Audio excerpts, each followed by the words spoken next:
The cold morning air of the Maine coast carried the scent of salt and endings. Michael Harmon stood at the helm of his fishing boat, the Northern Star, a vessel that had been his companion for over 30 years. The weathered lines on his face deepened as he squinted toward the horizon. This was his final voyage, not by choice, but by circumstance. 3 days from now, the bank would take his boat, and a week after that, the house where he and Sarah had built their life together. 3 years since cancer took her. 3 years of medical bills that had hollowed out their savings, then their retirement, and finally their future. Now at 58, Michael faced the prospect of starting over with nothing but calloused hands and fading dreams. The forecast had promised clear skies, but Michael knew better than to trust predictions over instinct. A dark band of clouds gathered on the western horizon, moving faster than they should. He tightened his grip on the wheel, feeling the first tremors of changing pressure in his joints. An old fisherman's barometer, more reliable than any instrument. The Northern Star was a 36-foot trawler, sturdy, but showing her age in creaking joints and rust-spotted railings. She'd weathered countless storms, but today her movement seemed hesitant, as if she too sensed their shared fate. Michael patted the console, his touch gentle against the worn surface. "We'll have one last good haul, old girl. Something to remember us by." He navigated toward his favorite fishing grounds 20 miles offshore, where the continental shelf dropped away. The radio crackled with warnings about the approaching system and nor'easter gathering strength moving faster than expected. The Coast Guard advised all vessels to return to harbor. Michael checked his watch, calculated the distance back to port, and pushed forward anyway. One more hour, just one more. The first raindrops struck like tiny bullets against the windshield as the sky darkened to a bruised purple. The Northern Star began to pitch and roll as waves swelled from 3 feet to 6, then higher.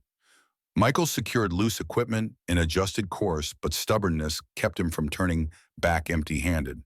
The nets were already deployed, just a few more minutes. When the storm hit fully, it came with a fury that surprised even Michael. 30-knot winds became 50 driving rain sideways with enough force to sting exposed skin. Waves crashed over the bow, flooding the deck. The Northern Star groaned as she crested each swell, then slammed down into the trough with bone-jarring force. Michael fought the wheel muscles straining against the pull of the storm. His radio sputtered a final warning before dying, completely cutting him off from the world. A massive wave struck the starboard side, sending Michael sprawling against the navigation console. Pain exploded across his temple as something warm trickled down his face. Disoriented, he pulled himself back to the wheel, blinking blood from his eyes. The engine coughed, sputtered, then whined in protest as seawater infiltrated systems that should have remained dry. Through the rage of wind and water, Michael glimpsed something impossible, a flashing light in the distance, rhythmic and deliberate. Not lightning, but a signal. SOS. Someone else was caught in the tempest, someone in even greater danger. Instinct took over. He corrected course toward the light, fighting each yard of progress against waves that seemed determined to drive him under. The light disappeared behind a wall of water, then reappeared weaker now. Michael pushed the Northern Star's straining engine, ignoring the warning lights on the console. Help first, repairs later. The light vanished again, this time remaining gone as minutes stretched painfully. He searched the churning sea, desperation mounting. Nothing. Had he imagined it? A trick of lightning on water. A thunderous crack split the air as the main boom snapped free from its mounting, swinging wildly across the deck. Michael ducked as it passed inches from his head, then watched in horror as it took out the radar array in a shower of sparks and twisted metal. The engine died immediately after plunging the cabin into darkness save for the emergency lights. Without power, the Northern Star became a prisoner of the storm, tossed between mountain-like waves with increasing violence. Michael strapped himself to the captain's chair, riding out the worst of it with grim determination. The hours blurred together in a cacophony of wind water and creaking hull. Sometime near dawn, exhaustion claimed him, pulling him into uneasy darkness despite the danger. He woke to stillness and gray light filtering through salt-crusted windows. The storm had passed, leaving an eerie calm in its wake. Michael unstrapped himself, wincing as battered muscles protested. The Northern Star drifted aimlessly, her engine dead, navigation systems destroyed. Through the streaked glass, he could make out land and island he didn't immediately recognize, though he knew these waters like the lines on his palm. Using binoculars salvaged from a waterlogged cabinet, Michael studied the shoreline. Rocky, uninhabited, with a small, protected cove where he might beach the vessel. With no power and no radio, he had little choice. He rigged the emergency sail, a modification he'd added years ago, despite jokes from younger fishermen about outdated skills, and used the morning breeze to guide the Northern Star toward shore. As they approached the cove, recognition dawned. This was Blackwood Island, a place avoided by local fishermen, not for any navigational hazard, but because of stories passed down through generations. Tales of the Celeste, a merchant vessel lost in 1854, with all hands and the ghostly lights sometimes seen along the shore. Rational men didn't admit to believing such things, but they steered clear nonetheless. Michael had never given the legends much thought, but now a chill that had nothing to do with the morning air settled between his shoulders. He managed to beach the Northern Star on a strip of sand, securing her as best he could with the anchor driven deep. The island rose before him, heavily forested with pine and spruce that swayed in the lingering wind. No structures visible, no smoke or signs of habitation, just wilderness and rocky shore stretching in both directions. Michael gathered essential supplies, fresh water, emergency rations, tools, his gutting knife, a flashlight, and Sarah's old Polaroid camera she'd insisted he keep aboard. To document the big catches, she'd said, though they both knew it was her way of keeping an eye on him, even when she couldn't join him at sea. His boots sank into wet sand as he made his first steps onto Blackwood Island. The storm had transformed the beach into a museum of oceanic debris, driftwood, tangled fishing line, plastic bottles, and stranger things carried from who knew where. Michael set about collecting anything potentially useful for repairs. The Northern Star could be salvaged if he could restart her engine and patch the worst of the damage. Moving methodically down the beach, he almost missed it, a rectangular shape wedged between two large rocks half buried in sand. At first glance, it appeared to be a shipping container or large crate, but as Michael drew closer, the distinctive shape became unmistakable. A coffin. Ancient by the look of it, constructed of dark wood bound with rusted iron bands, its surface encrusted with barnacles and sea growth. About 6 feet long, the width of a man's shoulders. Michael stopped cold, an involuntary prayer forming on lips that hadn't spoken to God since Sarah's funeral. The object seemed profoundly wrong against the natural backdrop of sand and sea, an intrusion from another time. No recent wreck could explain its presence. The craftsmanship spoke of an earlier century hand-forged metal woodcut and shaped by methods long abandoned. He approached cautiously, circling the object. The tide had begun to recede, revealing more of the coffin. Ornate carvings emerged from beneath, sea growth patterns that might have been floral designs or script too encrusted to decipher. Near what appeared to be the head of the coffin, Michael brushed away sand to reveal a small brass plate. Though tarnished green with age and salt, the engraving remained legible. Catherine Worthington, 1832-1854, Bien le dit bien, se travaille. The date aligned perfectly with the legend of the Celeste. A chill ran through Michael that had nothing to do with his wet clothes or the morning breeze. He should leave it be, focus on repairing his boat, on surviving. Yet something about the coffin pulled at him the same instinct that had guided him through fog banks and dangerous shoals throughout his career. A sound from the tree line snapped his attention away from the coffin. Michael straightened, scanning the forest edge. Nothing moved, yet he felt watched. The sensation of unseen eyes tracking his movements prickled across his skin. Then he saw them, footprints in the sand, not his own.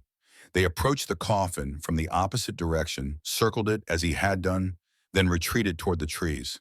Recent prints, their edges still sharp despite the rain.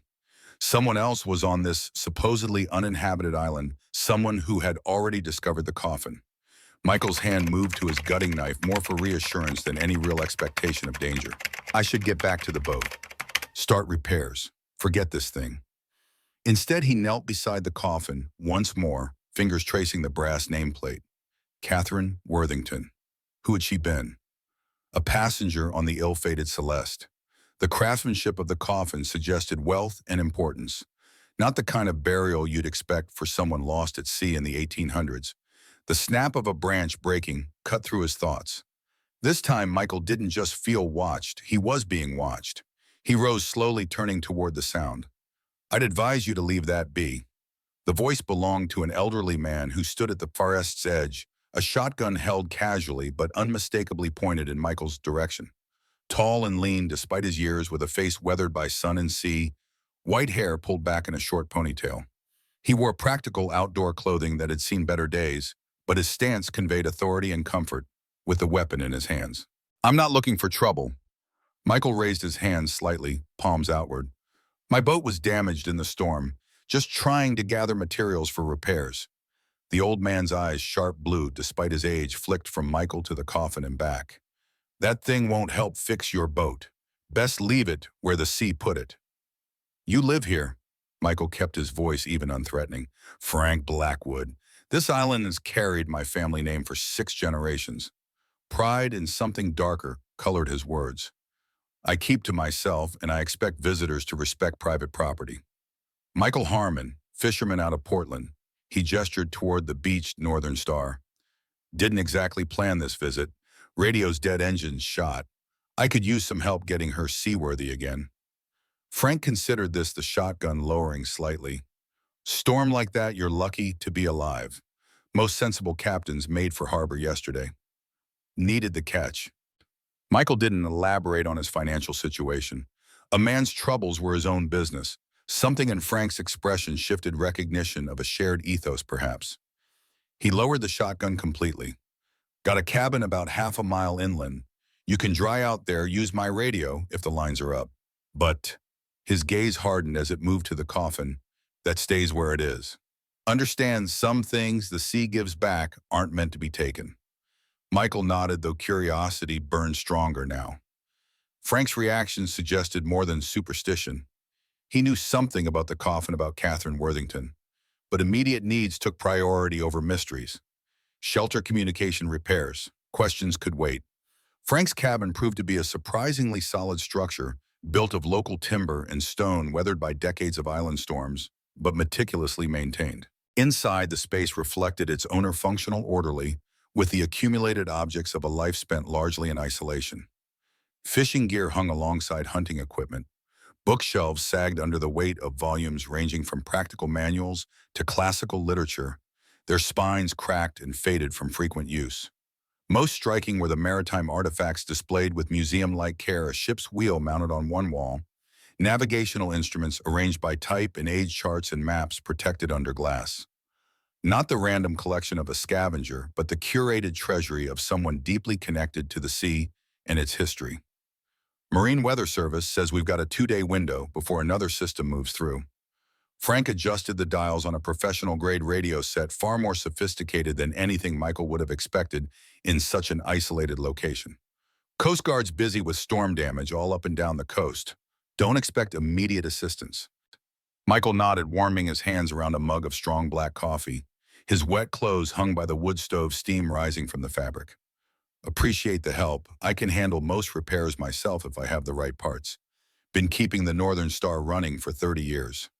Frank assessed him with newfound respect. 30 years on the same vessel. That's becoming a rare thing these days. Too many go for those plastic tubs with computers doing the real work. She's a good boat. Deserved better than what happened to her today." The admission carried more weight than Michael intended, hinting at his broader circumstances. Frank seemed to understand the unspoken. He moved to a cabinet, retrieving a bottle of amber liquid and 2 glasses. "Sounds like a story that needs proper lubrication." The whiskey burned a path down Michael's throat, warming him from inside. He found himself sharing more than he'd planned: Sarah's diagnosis, the mounting medical bills, the bank's final notice. Frank listened without interruption or judgment, occasionally refilling their glasses. "Lost my Elaine 15 years ago. Brain aneurysm. No warning." Frank stared into his glass. "One morning she was making breakfast, laughing about something on the radio. By evening she was gone. Different kind of pain than watching someone slip away slow, but pain all the same." Michael nodded, the shared understanding creating a temporary bridge between strangers. His gaze drifted across the cabin, settling on a framed photograph partially visible on a shelf behind Frank. A tall sailing ship, 3-masted, its sails billowing. Despite the black and white image, the vessel possessed an unmistakable elegance. Beside it stood a young woman in Victorian dress, her face capturing a contradictory mix of gentle features and determined expression. Frank noticed his interest. "The Celeste," he said, his tone shifting subtly. "Pride of the Worthington merchant fleet until she wasn't." The coffin on the beach, Catherine Worthington. Same Catherine? Michael asked. Frank's expression closed like a door shutting. History's full of tragedies best left undisturbed. He stood abruptly. Storm's passing. Light's good for a few more hours. Let's see about your boat. They spent the remaining daylight assessing damage to the Northern Star. The engine would need parts impossible to find on the island, but Frank proved knowledgeable about temporary repairs to the hull and navigation equipment. His tool shed contained an impressive array of marine supplies, some modern, others dating back decades but maintained in perfect condition. "You know boats better than most shipyard mechanics I've met," Michael observed as Frank expertly spliced damaged wiring in the navigation console. "Family tradition. Blackwoods were shipbuilders before the industry changed." Pride mingled with something like bitterness in his voice. "My grandfather taught me, said a man who can't fix what he breaks has no business owning it in the first place." As they worked, Michael noticed Frank periodically scanning the beach, his attention returning to the coffin with clockwork regularity. When the light began to fade, Frank insisted they return to the cabin despite Michael's suggestion they continue with lanterns. "Island's different after dark," was all Frank would say. That night, sleep eluded Michael despite exhaustion in the comfort of Frank's spare cot. Wind whispered around the cabin's eaves, carrying sounds that might have been distant voices. Twice he thought he heard footsteps on the porch, only to find nothing when he checked. Around midnight, a strange luminescence drew him to the window.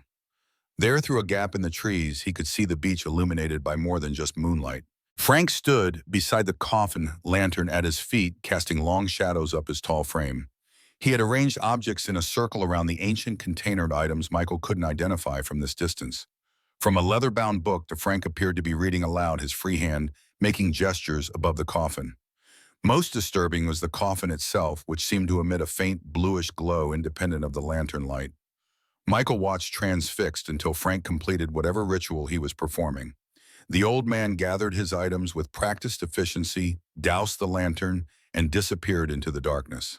Michael retreated from the window before Frank returned, settling back on the cot with more questions than when the day began. Morning brought fog thick enough to obscure the beach from view. Michael woke to find the cabin empty, a note on the table informing him that Frank had gone to check the perimeter and would return by midday. A perfect opportunity to investigate. Searching the cabin yielded nothing immediately suspicious until Michael noticed a drawer built into the underside of a writing desk, the kind of hidden compartment designed to escape casual observation. The drawer was locked, but something tickled Michael's memory. The previous day, while Frank was gathering tools, Michael had glimpsed a small silver key on the old man's keyring, unusual for its ornate design, out of place among more utilitarian keys. On a hunch, he returned to the beach, carefully approaching the coffin, now partially revealed by the receding tide. Upon closer inspection, the underside revealed a small recess easily missed, if not specifically sought. Within it, attached by a corroded chain, hung a silver key identical to the one on Frank's ring. Michael removed it carefully, weighing the tarnished metal in his palm. Pocketing the key, he returned to the cabin, each step accompanied by a growing certainty that he was crossing a line from which retreat would be difficult. The key fit perfectly. The drawer slid open to reveal a leather portfolio, its surface cracked with age but well preserved. Inside, Michael found documents organized with obsessive precision, shipping records, newspaper clippings, handwritten journals spanning decades, and a map of the Maine coastline marked with 12 numbered locations. The most recent addition was a newspaper article from 1987 about the disappearance of a local fisherman, Henry Harmon, last seen after reporting the discovery of a historical maritime artifact near Penobscot Bay. Michael's blood ran cold. Henry Harmon, his grandfather, the man who had taught him to fish, to read the weather and water, who had vanished when Michael was just 15, leaving behind unanswered questions in a family broken by loss. The official investigation had concluded he had likely been lost at sea during a storm, but Michael's grandmother had never accepted that explanation. Henry knew those waters better than his own reflection. She'd insisted until her dying day. The article was attached to a handwritten report in what Michael recognized as Frank's precise script, detailing how Henry had found coffin number 7 and made unauthorized contact with the contents before being addressed according to protocol. The clinical language couldn't disguise the implications his grandfather's disappearance had been deliberate, orchestrated, covered up. Deeper in the portfolio, Michael discovered a manifest for the Celeste's final voyage, listing its cargo and passengers. Catherine Worthington appeared as the daughter of James Worthington, the vessel's owner. The captain was listed as Robert Blackwood. The connection clicked into place. Frank was a descendant of the Celeste's captain, maintaining some kind of vigil over the coffins that periodically washed ashore. A loose page slipped from between official-looking documents torn from a journal, the handwriting different from Frank's, more hurried and emotional. It's returning, 20 years since the last one. The cycle continues as she promised it would. The curse will fulfill itself if the seal is broken. The sound of the cabin door opening froze Michael in place, the incriminating portfolio open before him. Frank stood in the doorway, his expression transforming from surprise to rage to something colder and more dangerous. "You should have left it alone." Frank's voice was quiet, almost sorrowful. "Now I have to make a call I'd rather not make." "You knew my grandfather." Michael's accusation hung in the air between them. "What happened to him? What's this about a curse?" Frank closed the door behind him, his movements deliberate. "Your name. I should have recognized it yesterday. Harmon isn't common around here." He sighed heavily, suddenly looking every one of his 75 years. "Henry was a good man, made the same mistake you're making, couldn't leave well enough alone." "Did you kill him?" Michael tensed, acutely aware of the distance between himself and the door, between Frank and the shotgun mounted on the wall. "I've never killed anyone." Frank's denial carried the weight of truth. "But I couldn't stop what happened either. There are protocols. The Seakeepers have maintained them for generations." Seakeepers. "We protect people from what they don't understand, from truths that would harm more than help." Frank moved to a cabinet, retrieving an envelope thick with cash. $10,000. Take it, fix your boat, save your house. Forget what you've seen here. That's more generous than what your grandfather was offered. Michael stared at the money, salvation in paper form. Enough to make the overdue payments, buy time to find solutions. All he had to do was walk away from questions he'd carried for 30 years. What's in the coffin? What really happened to the Celeste? Michael stood his ground. "I deserve to know why my grandfather disappeared." "Knowing won't bring him back. It won't help Sarah either." Frank's mention of Michael's wife felt like a violation. "Some truths only destroy. The Seakeepers have contained this one for 17 decades. The standoff was interrupted by the distant sound of an approaching boat engine. Frank's expression tightened. "They're early." He moved to the window, watching something Michael couldn't see. "I contacted them when I found your boat, standard procedure when someone discovers the island. Didn't tell them who you were. There's still time." He thrust the envelope toward Michael again. "Take the money. Be gone when they arrive. I'll tell them you left at first light, saw nothing of importance. You get a second chance and we maintain the balance." Michael weighed his options. The rational choice was clear: take the money, the lifeline it represented. Yet something deeper than reason pulled him toward the truth, toward justice for his grandfather. "I need to know what happened. Who these Seakeepers are, what they're hiding." Disappointment and something like respect crossed Frank's weathered face. "Your grandfather said almost the same thing." He checked his watch. "They'll land in 20 minutes. There's a satellite phone in the top drawer of my desk. Whatever you decide, I suggest you use it before they arrive." Frank left the cabin without another word, heading toward the beach to meet the approaching boat. Michael found the phone where indicated surprisingly modern amidst the cabin's predominantly analog equipment. He had precisely one person to call: Dr. Eleanor Reed, a maritime historian he'd met years ago when she interviewed Sarah for research on women in fishing communities. They'd maintained sporadic contact since exchanging Christmas cards and occasional emails. If anyone could make sense of the Celeste, the coffins, and the mysterious Seakeepers, it would be Eleanor. The call connected with surprising clarity. Eleanor's voice, warm with recognition, despite the early hour, gave way to professional intensity as Michael quickly outlined his situation. Her response confirmed his suspicions that he'd stumbled onto something significant.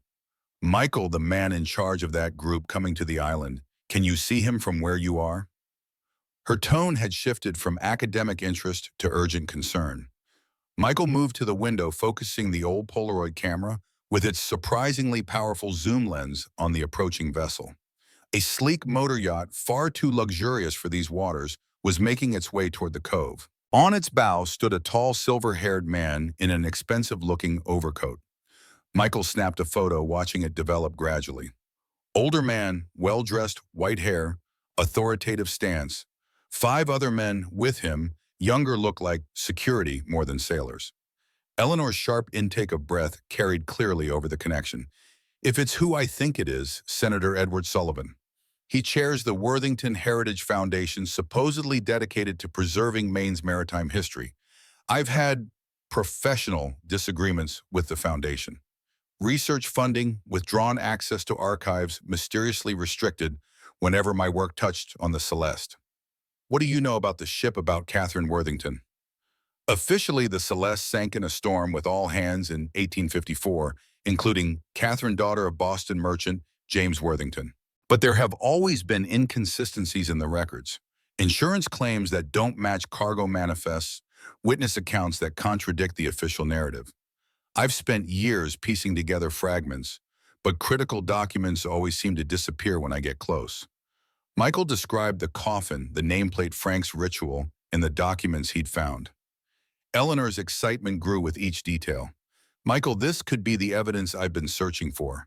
The Celeste wasn't just any shipwreck, it represents one of the largest maritime insurance frauds of the 19th century, possibly with casualties deliberately caused to hide the crime. If these seakeepers are descendants of those responsible. The approaching boat was close enough now for Michael to see Frank wading out to meet it, gesturing toward the coffin visible on the beach. Sullivan and his men disembarked, their body language conveying authority and purpose. They're here for the coffin. Frank's talking to them now. Michael made a decision. I'm going to open it before they can take it away. Whatever's inside, Catherine wanted it found. My grandfather died for seeing it. I need to know why. Michael, wait. Eleanor's protest was cut short as Michael ended the call, slipping the phone into his pocket along with the Polaroid camera. Through the rear window, he could see a path leading into the forest away from the beach where Sullivan's group gathered. If he circled around, approached from the opposite direction. Moving quickly, Michael gathered what might prove useful: his gutting knife, a small pry bar from Frank's tool collection, a flashlight. The money remained on the table untouched. Some things mattered more than financial salvation. Sarah would have understood that. She'd supported his need for closure regarding his grandfather's disappearance, even when the search seemed hopeless. The forest embraced him with morning mist and the scent of pine. Michael moved as quietly as his fisherman's boots allowed, following game trails that curved toward the shoreline. The island was larger than it first appeared, its interior rising to form a modest hill before descending again toward the opposite shore. From the crest, he could see Sullivan and Frank, still in discussion, their backs to the coffin, as they examined something on a tablet one of the younger men held. Michael's approach to the beach from the north went unnoticed, the morning fog providing cover as he reached the coffin. Close up, the craftsmanship was even more impressive: wood that had withstood over a century of seawater without disintegrating, iron bands forged by hand, yet still holding firm. The brass nameplate gleamed dully through its patina of age. Catherine Worthington, 1832 to 1854. Bien Lady Bien Citralai. Using the pry bar, Michael carefully worked at the ancient seal where the lid joined the main structure. The wood resisted, then yielded with a sound like a sigh. As the seal broke, a rush of air escaped, not the expected miasma of decay, but something carrying the scent of metal and preserved paper, with an underlying note of perfume that somehow survived the years. Heart pounding, Michael lifted the lid enough to peer inside. No human remains awaited him, but something equally profound. The coffin's interior had been sealed against water damage, lined with copper that had oxidized to a soft green. Within this protected space lay stacked gold coins, their surfaces untarnished by time, alongside silver items that could only be described as treasure goblets, jewelry, small statuettes of exquisite craftsmanship. Atop this wealth rested a leather-bound journal and a silver locket. Michael carefully extracted these, leaving the treasure untouched. The journal's pages were filled with elegant script, the ink faded but legible. The first entry was dated April 12, 1854. Father has arranged passage for mother's remains aboard the Celeste, captained by Robert, whom I once trusted with my heart. The voyage to England should take less than a month if weather favors us. I have misgivings. I cannot express suspicions that would sound mad if voiced. Yet I must document what I observe. If Providence allows this journal to survive, let it stand as my testament. Michael flipped through subsequent entries, each detailing Catherine's growing certainty that her father and her former fiancé, Captain Robert Blackwood, were planning something terrible. The final entries revealed the full scope of their scheme, an insurance fraud involving the deliberate sinking of the Celeste after transferring its most valuable cargo to another vessel. Catherine had discovered their plan and threatened to expose them. The last entry, dated May 3, 1854, was written in a shaky hand. They know I have discovered their scheme. Robert has locked my cabin door. I hear them arguing about what must be done with me. Father says I leave them no choice. How did ambition turn him so cruel? I have hidden my evidence in the 12 coffins prepared for Mother's final journey, each containing part of the truth, along with valuables, to ensure their eventual discovery. The sea will carry them to shore when the time is right. God grant that someone finds them and brings justice to those responsible. Robert vows no Blackwood will ever let this truth come to light, but the sea keeps its own counsel. Bien, lady, bien, citrali.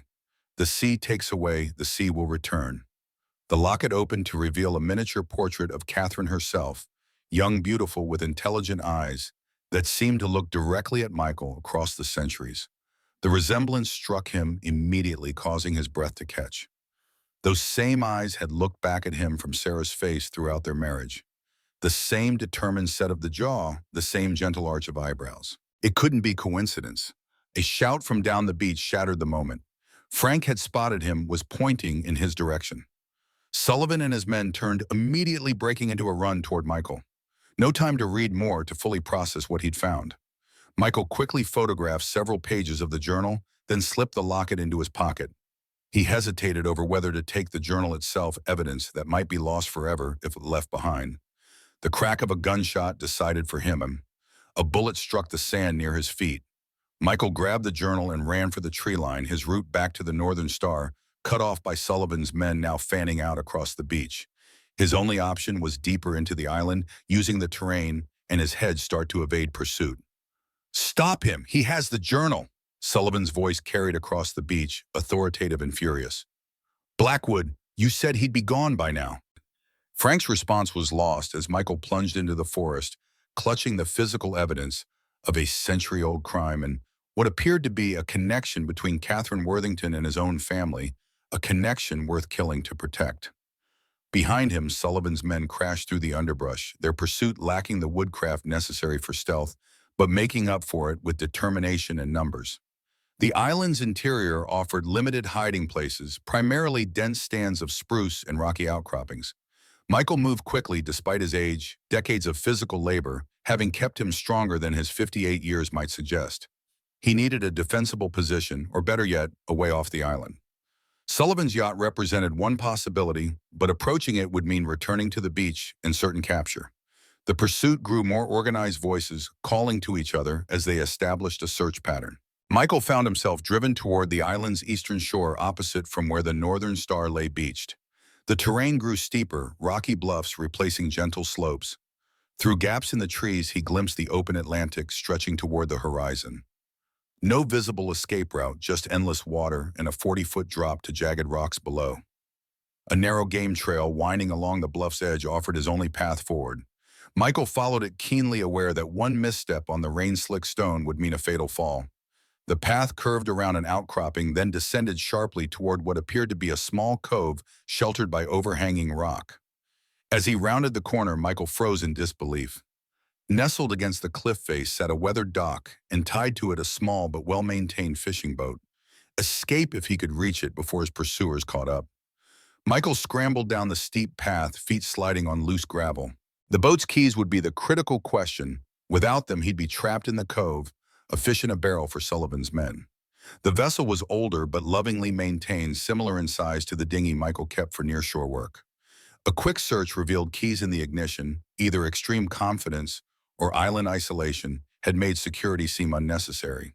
The engine turned over on the first try, a reassuring purr that grew to a steady rumble as Michael cast off the mooring lines. As the boat pulled away from the dock, movement on the bluff above caught his eye. Frank Blackwood stood alone, watching Michael's escape without raising an alarm. Their eyes met across the distance, a moment of unspoken communication passing between them. Frank nodded once, a gesture containing acknowledgement and perhaps something like absolution, before turning away to rejoin the search party, heading in the opposite direction from Michael's actual position. The small craft cut through gentle swells, putting distance between Michael and Blackwood Island with each passing minute. He set course for Portland, knowing the journey would take hours in this smaller, slower vessel. Time enough to examine his findings more carefully, to piece together the connections between Catherine Worthington, his grandfather Henry, his wife Sarah, and the mysterious seakeepers who had killed to protect their secret. The journal revealed a methodical mind recording increasingly desperate observations. Catherine had documented conversations, overheard suspicious meetings, discrepancies in cargo manifests. Most damning was her account of discovering her father and Robert Blackwood discussing how the insurance payout would solve their financial difficulties and allow them to establish a new shipping line with modern steamships. When Catherine confronted them, they'd imprisoned her in her cabin, debating her fate as the plot proceeded. She'd used the time to prepare her contingency 12 coffins, ostensibly built to transport her mother's remains, secretly converted to watertight containers for evidence and treasure. Each was marked with a different biblical verse about truth and justice, designed to wash ashore over time if the Celeste sank as planned. What the conspirators hadn't anticipated was Catherine's rescue. The final pages, written in a different hand and added later, described how she had escaped during the controlled scuttling of the vessel, been picked up by a passing fishing boat, and made her way to a small coastal town under an assumed name. There she gave birth to a daughter Robert's child conceived before she discovered his treachery, and began building evidence against those responsible for the Celeste disaster. The account ended with a list of names Catherine's descendants traced through generations, each carefully documented. Michael's hands shook as he found the entry that confirmed his suspicions: Sarah Harmon née Peterson, June 12, 1967. His wife had been Catherine's great-great-great-granddaughter, carrying the bloodline Catherine had fought to protect. The journal's final edition was dated 1987, written by someone identifying themselves only as the keeper of records. Henry Harmon discovered coffin number 7 on April 18th. Subject exhibited unusual resistance to persuasion. Application of protocol authorized by council vote. Subject eliminated May 2nd. Coffin contents secured. Surveillance of remaining Worthington descendants increased. Michael's grandfather had been murdered for finding one of the coffins, just as he himself would now be hunted. The seakeepers had killed Sarah too, he was certain of it now. Her cancer symptoms had appeared suddenly progressed atypically. He'd attributed the inconsistencies to the cruelty of the disease, never suspecting deliberate poisoning designed to eliminate another Worthington descendant. As the main coastline appeared on the horizon, Michael made his decision. He would not run, would not hide. Catherine had fought to expose the truth for 17 decades through her ingenious coffin messengers. Henry had died seeking that same truth. Sarah had been silently eliminated to prevent its discovery. The cycle of secrets and death ended now. He checked the satellite phone, still functional, with enough battery for one more call. Eleanor Reed answered immediately. "Michael, thank God, I've been trying to reach you for hours. I got away. Have the journal Catherine's locket photographs of the coffin contents. It's bigger than we thought, Eleanor. My wife was Catherine's descendant. They killed her, killed my grandfather. The seakeepers have been eliminating Worthington heirs for generations to hide the original crime." Eleanor's voice tightened with urgency. "Where are you now?" "Approaching Portland. Need a safe place to meet someone we can trust with this." "I have a colleague at the FBI, Diana Martinez, specializes in historical crimes and art theft. She's been helping me with research on missing maritime artifacts. I trust her completely." "Set it up. I'll dock at Miller's Wharf. Look for a blue fishing boat named Missy Lane, not mine, borrowed without permission, but it was my only option." "Be careful, Michael. Sullivan has connections throughout the state politics, law enforcement business. The Worthington Foundation funds half the museums in New England." Michael patted his pocket, feeling the outline of Catherine's locket. "I've got something they've been trying to bury for almost 2 centuries. Catherine outsmarted them from beyond the grave. I won't let her down now." As Portland's familiar skyline grew larger, Michael felt a strange sense of peace despite the danger ahead. Sarah's death, his grandfather's disappearance, the mysteries that had haunted him were resolving into a pattern, a story of greed and corruption countered by one woman's remarkable foresight. The coffin had found him for a reason, just as it had found Henry 30 years earlier. The Seakeepers had maintained their vigil for generations, eliminating threats to their founding family's reputations and fortunes. But they hadn't accounted for the persistence of the sea itself, patiently returning Catherine's messengers to the shore until they found the right recipient. Bien lady, bien se tralai. The sea takes away, the sea will return. Michael touched the silver locket once more, feeling a connection that spanned centuries. Catherine's blood ran in Sarah's veins, had intertwined with his own life for 25 years of marriage. He would complete what Catherine started, what Henry had tried to continue. Not just for justice, but for family. Behind him, a larger vessel appeared on the horizon, Sullivan's yacht giving pursuit. The race was on, with generations of secrets hanging in the balance.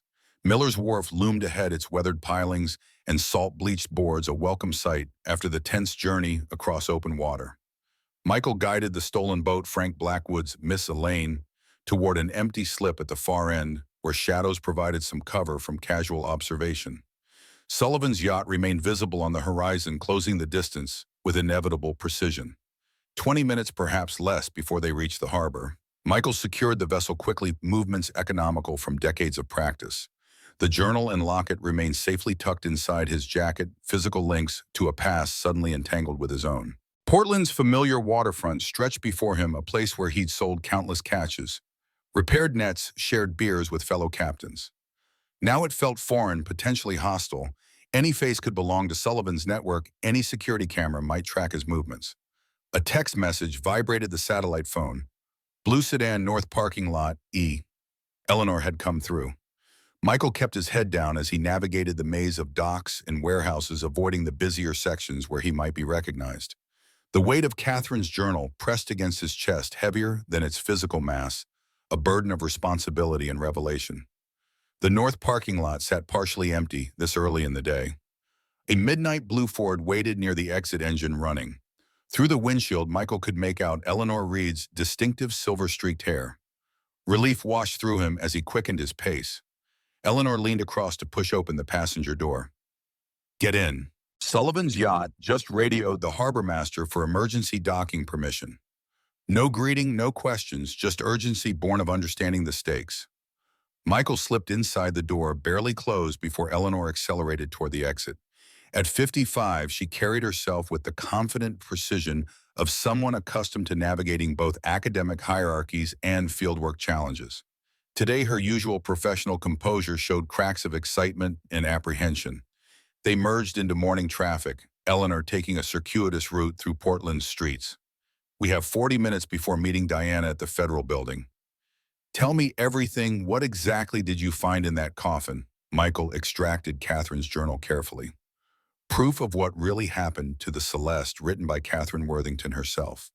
Insurance fraud turned to murder when she threatened to expose them. He explained the scheme, how James Worthington and Captain Robert Blackwood had planned to scuttle the ship after secretly transferring valuable cargo, claiming the insurance money while keeping the merchandise. Catherine had discovered their plan, been imprisoned in her cabin, but escaped during the deliberately controlled sinking. She created 12 coffins, each containing evidence and valuables, designed them to wash ashore over time, knowing eventually someone would find them and expose the truth. Michael's voice tightened. "My grandfather found one in 1987. These Seakeepers, descendants of the original conspirators, killed him for it." Eleanor navigated a yellow light, checking the rearview mirror. "And your connection to Catherine?" "Sarah, my wife, was her direct descendant." Michael opened the locket, revealing Catherine's portrait. "Look at her eyes, the shape of her face. Sarah had the same features. I recognized them immediately."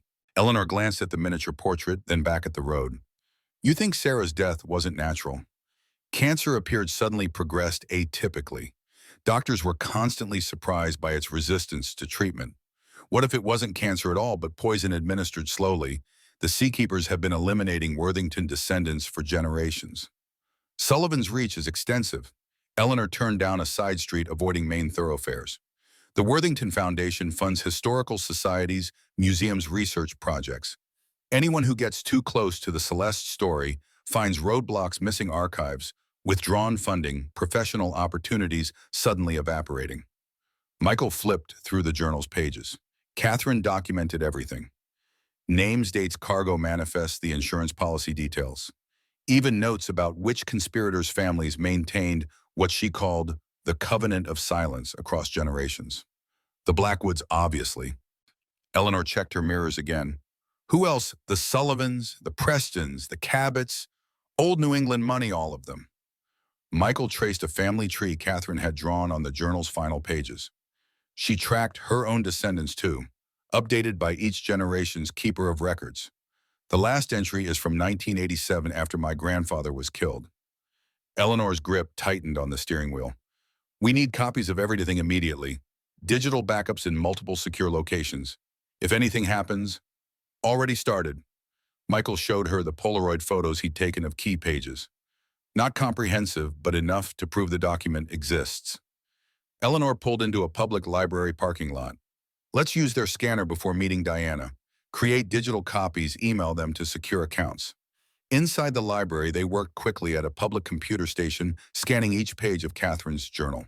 Eleanor's academic email accounts at 3 different universities received the files along with a private encrypted service she maintained for sensitive research. Michael watched the door, conscious that Sullivan's men could appear at any moment. There's something strange about this final entry. Eleanor examined the scanned image of the last written page. The handwriting differs from earlier record keepers. Smaller, more hesitant.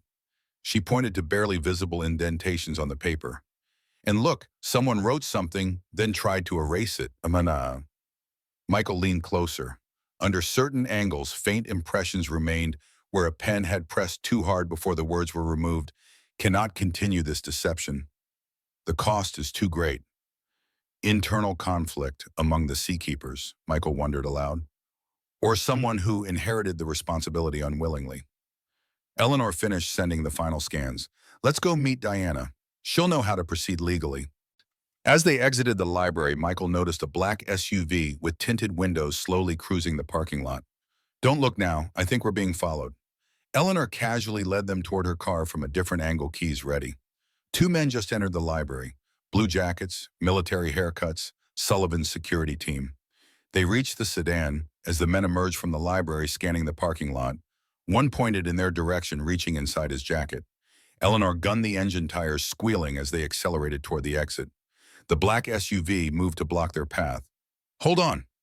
Eleanor swerved sharply, mounting a curb to bypass the blockade. The sedan bounced roughly back onto the street, narrowly missing a delivery truck. Michael braced against the dashboard as Eleanor navigated through traffic with unexpected skill. Where did you learn to drive like this?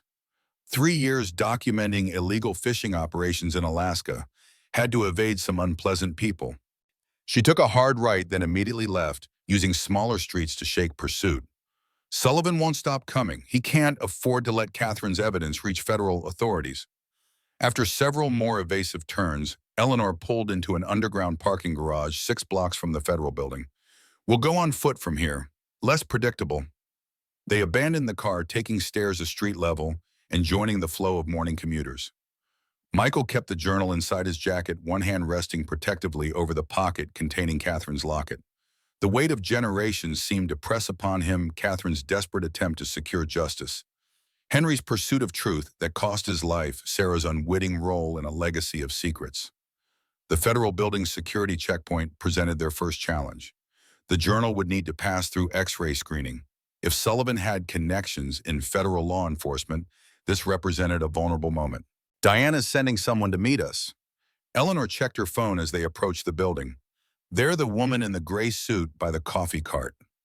Agent Diana Martinez stood apart from the federal building's morning bustle, compact, observant, radiating the focused competence that came from 15 years with the FBI's art crime team. Her handshake was firm, her assessment of Michael immediate and comprehensive. Dr. Reed briefed me on your situation, Mr. Harmon. We have a secure conference room waiting. Her dark eyes moved past them, scanning the street. Were you followed? Possibly. 2 men at the library, black SUV, tried to block us. Michael matched her businesslike tone. We have Catherine's journal and locket. Created digital copies at the library, sent to secure emails. Martinez nodded approvingly. Smart move. Let's get inside before Sullivan's people catch up. They bypassed the main security line, Martinez flashing her credentials to access a side entrance. The journal and locket remained with Michael, avoiding the public screening process. Within minutes, they reached a windowless conference room where two additional agents waited. Special Agents Wilson and Pacheco. Martinez made brief introductions. Art theft and financial crime specialists, everything said in this room is recorded and confidential. The next hour unfolded in methodical documentation. Every page of Catherine's journal photographed with professional equipment, the locket examined and cataloged, Michael's account recorded in precise detail. The agents' expressions remained neutral, but their questions grew increasingly pointed as the scope of the conspiracy emerged. "You're describing a criminal enterprise spanning nearly 2 centuries." Agent Wilson leaned forward, his skepticism evident despite professional courtesy. "Organized, disciplined, with enough influence to cover up multiple murders and manipulate historical records. The journal provides names, dates, specific financial transactions." Michael pushed Catherine's documentation across the table. "Check insurance records from 1854. Verify the settlement paid to Worthington Shipping after the Celeste sank. Compare the cargo manifest filed with authorities against Catherine's account of what was actually loaded. We'll need to move carefully." Martinez tapped her pen against her notepad. "Senator Sullivan chairs 2 committees overseeing federal law enforcement budgets. He has friends in the Justice Department, connections throughout New England's legal system." "So you won't help?" The disappointment in Michael's voice cut through the room's professional atmosphere. Martinez straightened. "I didn't say that. I said we need to move carefully. Building a case that can withstand Sullivan's influence requires irrefutable evidence and strategic timing." Eleanor spread the scanned pages across the table. "Start with Frank Blackwood. He's the weakest link, isolated, conflicted about his role based on Michael's account. If we can get his testimony." The conference room door opened abruptly. A senior agent in a tailored suit stepped inside, expression grim. "Agent Martinez, a word." Martinez followed him outside. Through the partially open door, Michael caught fragments of tense conversation. Senator Sullivan's office, formal complaint, fishing boat stolen from private property, allegations of harassment. When Martinez returned, her expression had hardened. "Sullivan's moving faster than anticipated. He's filed charges against you, Mr. Harmon, trespassing, theft of Blackwood's boat, breaking and entering. Claims you're experiencing psychological issues following financial troubles and your wife's death." "That's absurd." Michael's hands curled into fists. "We have evidence of multiple murders, a century-old fraud. We also have a powerful senator using official channels to discredit you." Martinez closed his door firmly. "2 Portland PD officers are currently in the lobby with a warrant for your arrest." Eleanor stood. "This is exactly how they have operated for generations, using legitimate institutions to protect themselves." "I'm not turning him over." Martinez's declaration hung in the room like a physical presence. "Not when there's credible evidence of historical crimes potentially linked to contemporary homicides. But we need to move you somewhere secure while we authenticate the journal and begin discreet investigation." She turned to her colleagues. "Wilson, prepare the documentation for a material witness protection order. Pacheco, activate the backup extraction plan. We're treating this as a high-risk witness scenario." To Michael, she added, "You'll need to surrender the original journal temporarily. We'll document chain of custody with multiple witnesses, store it in our evidence vault. It's the safest place until we can authenticate it properly." Michael hesitated, one hand still protective over the journal. This tangible link to Catherine, to Sarah, to his grandfather, surrendering it felt like abandoning them. "It's either that or watch Sullivan's people seize it when you're arrested." Martinez's tone softened slightly. "I promise you'll get it back, but right now protecting the evidence is paramount." Michael nodded reluctantly. "What about the locket?" "Keep it close. It's less documentarily significant, but clearly important to you." Martinez checked her watch. "We have approximately 7 minutes before those officers start asking uncomfortable questions about why you haven't been brought down." What followed was a carefully choreographed extraction. Michael and Eleanor were led through a service corridor to a freight elevator, then through the building's basement to an underground parking area. Agent Pacheco drove them in an unmarked federal vehicle to a nondescript hotel outside Portland city limits. "You'll stay here tonight." Pacheco handed Michael a prepaid phone. Martinez will contact you on this when it's secure to move again. Don't use your own devices. Don't contact anyone you know. Don't leave the room. After the agent departed, Michael sank onto the edge of the generic hotel bed, the adrenaline of the day's events finally ebbing as to reveal bone-deep exhaustion. Eleanor took the room's only chair, her academic composure similarly frayed. Sullivan won't stop. Michael rolled Catherine's locket between his fingers, taking comfort in its solidity. He'll find ways to pressure Martinez, discredit the journal, block the investigation. Maybe, Eleanor's voice held surprising steel, but he's never faced federal scrutiny before. The Seakeepers have operated in shadows for generations, eliminating isolated threats one by one. This is different. Michael opened the locket again, studying Catherine's face. I keep thinking about her creating those coffins, knowing she might not live to see justice done, but planning for future generations anyway. What kind of courage does that take? The same kind it takes to pursue the truth despite personal risk. Eleanor's gaze was steady, like your grandfather did, like you're doing now. The prepaid phone buzzed with an incoming text. Turn on local news, Channel 8, now. Michael found the remote switching on the hotel room's television. A breaking news banner scrolled across the screen. Senator Sullivan holds emergency press conference regarding historical discovery. The camera showed Sullivan at a podium, his silver hair perfectly styled, expression grave yet commanding. Behind him stood Frank Blackwood, looking uncomfortable in a suit that didn't quite fit his weathered frame. Today marks an extraordinary moment in Maine's maritime history. Sullivan's voice carried practiced authority. The discovery of authentic artifacts from the 1854 sinking of the merchant vessel Celeste, preserved in a specially designed time capsule that washed ashore on Blackwood Island during the recent storm. Michael sat forward in disbelief as Sullivan continued. Mr. Frank Blackwood, whose ancestor captained the ill-fated vessel, discovered this historical treasure and immediately contacted the Worthington Foundation. The copper-lined case contains personal effects of Catherine Worthington, daughter of the ship's owner, along with documentation that sheds new light on this tragic event. He's rewriting the narrative in real time. Eleanor's voice was barely audible. Creating an alternative explanation before we can present the truth.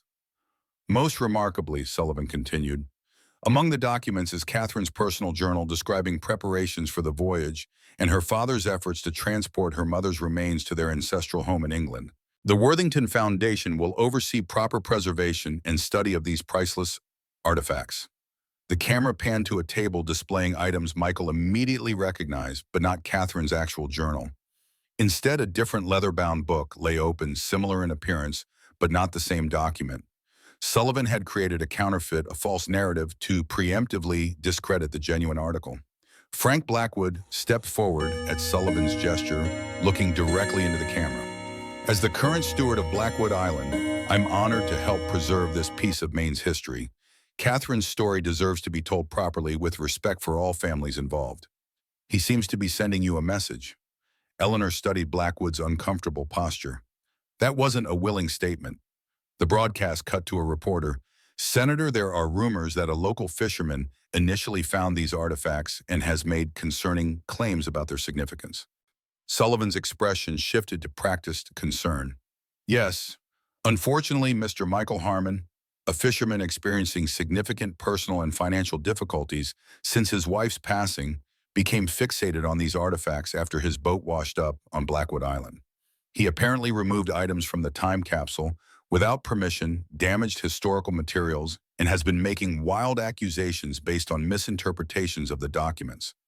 The camera tightened on Sullivan's face as he continued. Law enforcement is currently seeking Mr. Harmon for questioning regarding theft and trespassing. The Worthington Foundation is not pursuing charges at this time. As we understand, Mr. Harmon is experiencing psychological distress requiring proper care rather than punishment. Michael switched off the television, his hands shaking with suppressed rage. He's painted me as delusional, discredited anything I might say before I can even present the evidence. It's clever. Eleanor's academic detachment couldn't fully mask her anger, creating a publicly acceptable version of events that acknowledges the artifact's existence while controlling their interpretation. If you come forward now, you appear exactly as he's described you, unstable, fixated, misinterpreting historical documents. The prepaid phone vibrated again. Martinez's message was concise. Stay put. Do not react. Sullivan doesn't have the original journal. We do. Authentication proceeding. Michael paced the small hotel room, Catherine's locket clutched in his palm. We need leverage, something Sullivan can't control or discredit. The journal alone won't be enough, now not with his counter-narrative already public. What about the other coffins? Eleanor sat forward. You said there were 12. The seakeepers recovered, 7. One was lost at sea. You found number 8. That leaves 3 unaccounted for. According to the map in Frank's drawer, they've never washed ashore. Michael paused his pacing. Or if they did, they haven't been found. Yet.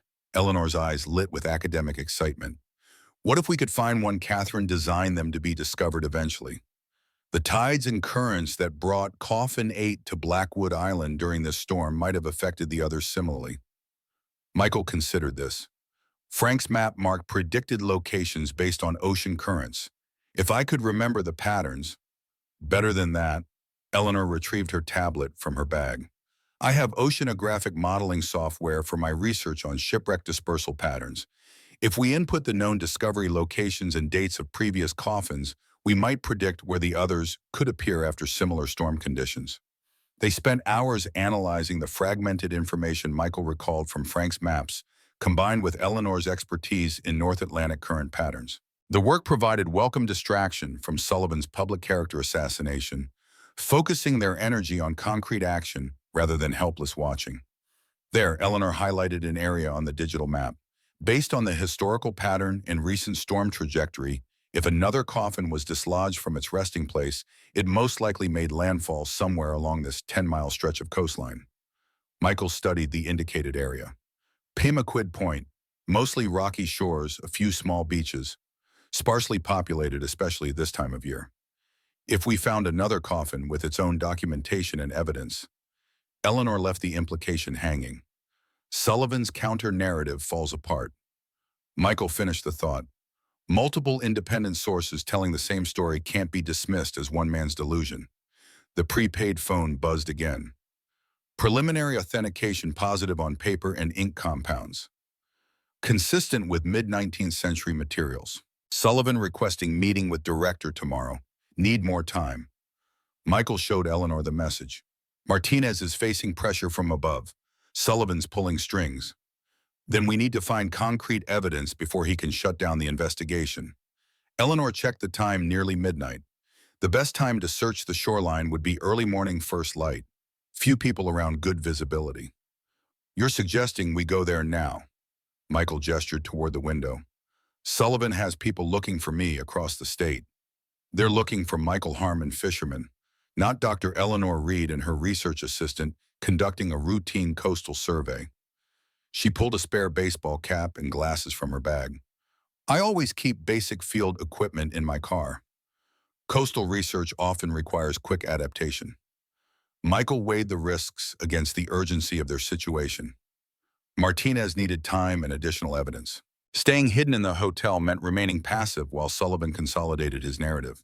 If we leave now, we can reach Pemaquid before dawn. They slipped out through the hotel's side entrance, avoiding the main lobby where cameras might record their departure. Eleanor's car remained parked where Agent Pacheco had left it, keys hidden above the rear wheel as arranged. The coastal drive through midnight darkness gave Michael time to absorb the day's revelations. Catherine's journal had confirmed his suspicions about Sarah's death, about his grandfather's disappearance, about the connections binding his family to events 170 years in the past. Yet questions remained that even the journal couldn't answer why the seakeepers had maintained their secrecy so violently for generations after the original crime, why the truth of the Celeste remained dangerous enough to kill for in the modern era. It's not just about the insurance fraud anymore. Michael voiced his thoughts as Eleanor navigated the empty highway. That scandal would have faded from public memory long ago. There must be something more at stake. Money. Eleanor kept her eyes on the road. Old New England fortunes built on that original fraud. The Worthington shipping empire became Worthington Industries, then Worthington Financial. The Sullivans, Cabots, Prestons all rose to prominence in the decades following the Celeste incident. If their founding wealth came from criminal activity, their legacies collapse. Michael nodded slowly. Their reputations, charitable foundations, political influence, all built on blood money. Not just their historical standing. Eleanor's tone grew more serious. There could be legal implications for the current corporations. Proceeds from criminal activity can sometimes be subject to seizure even generations later, especially with new evidence of ongoing conspiracy to cover up the original crimes. They reached Pemaquid Point as the first gray light of dawn crept over the horizon. The lighthouse stood sentinel above the rocky shoreline, its beams still sweeping across the water in the fading darkness. Eleanor parked in the empty visitor's lot, retrieving field equipment from her trunk, waterproof boots, walking sticks, GPS devices, and canvas bags for collecting samples. "We'll split the shoreline." She handed Michael one set of equipment. "You take north, I'll go south.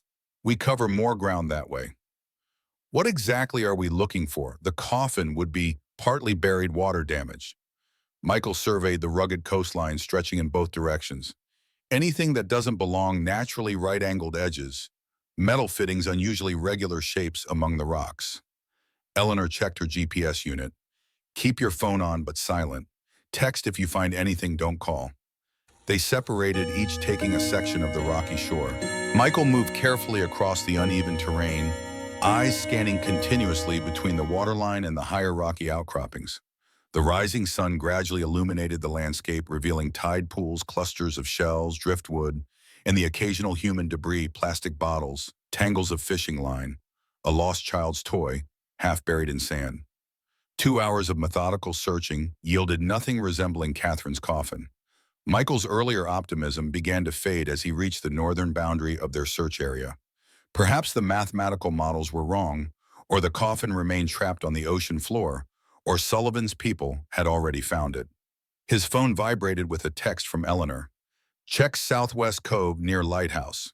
Unusual debris pattern." Michael retraced his steps, moving with renewed purpose toward the lighthouse.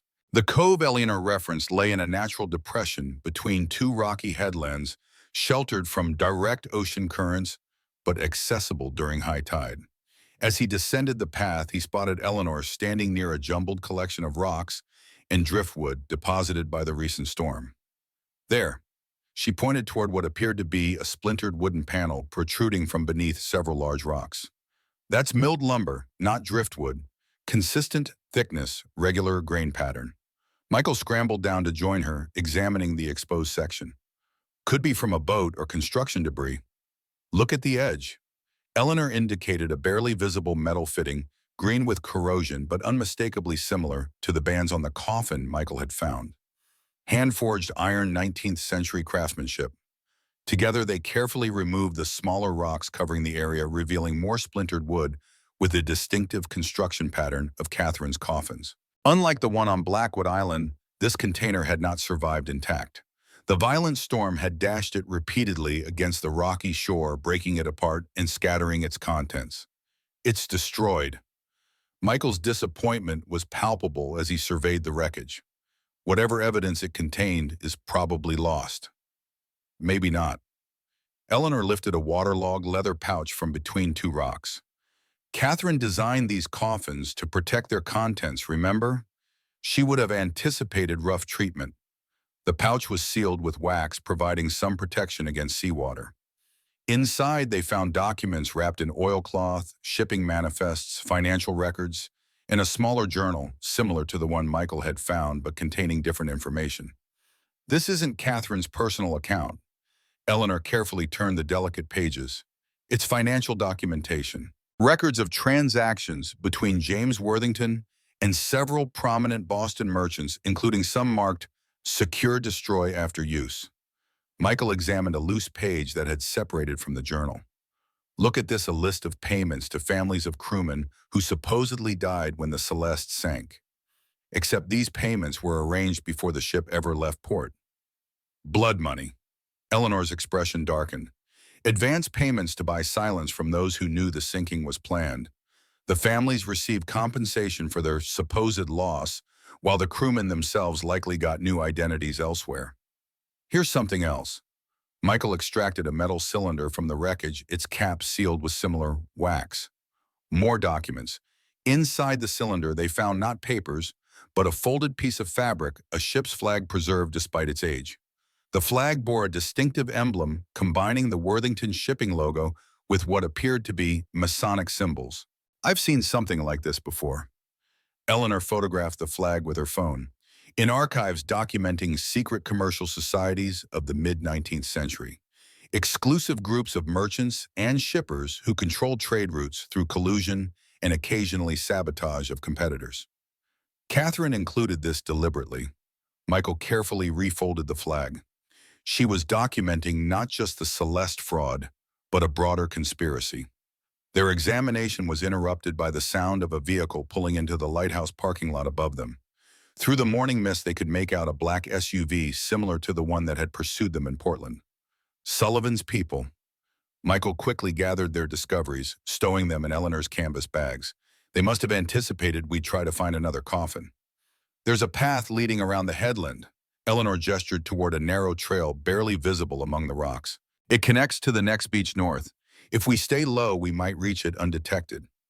They moved as quickly as the treacherous terrain allowed, keeping below the sightline of the parking area. Michael heard voices above, men calling to each other, organizing a search pattern. The familiar clinical efficiency sent a chill through him, despite the morning sun now warming the shoreline. The path narrowed as it rounded the headland, forcing them to press against the rock face to avoid slipping into the churning water below. Eleanor led her experience with coastal fieldwork evident in her sure-footed progress. Michael followed, one arm clutching their precious finds, while the other maintained balance against the rough stone. They were halfway around the headland when a shout came from behind. They'd been spotted. Two men in dark jackets appeared at the beginning of the path, one pointing in their direction, while speaking into a radio. "Keep moving." Eleanor increased her pace. "We just need to reach the North Beach. There's a public access road there." The path grew more challenging as they rounded the headland's furthest point, descending in steep, uneven steps to a narrow, pebbly beach. Behind them, the pursuit had momentarily stalled at a particularly difficult section of the trail. "There." Eleanor pointed toward a set of wooden stairs leading up the bluff to a small parking area. "My colleague Tom Watson lives 10 minutes from here. If we can reach his place, he can help us get these finds somewhere secure." They had just reached the stairs when the sound of an engine roared above them. A second SUV had arrived at the North Beach access point, cutting off their escape route. Four men emerged, moving with the coordinated efficiency of professional security or worse. "We're trapped." Michael scanned their surroundings, searching for options. The tide was coming in, gradually eliminating the narrow beach. Behind them, the first team of pursuers had navigated the difficult section of path and were closing in. "Not yet." Eleanor pointed toward a boathouse partly hidden among trees at the far end of the beach. "Local Marine Research Station. I've used their facilities before." They sprinted across the pebbled shore, feet sliding on wet stones, salt spray stinging their faces as waves crashed closer.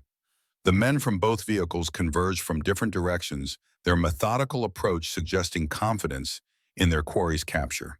The boathouse door yielded to Eleanor's academic keycard, a universal access granted to senior researchers for coastal facilities throughout the state.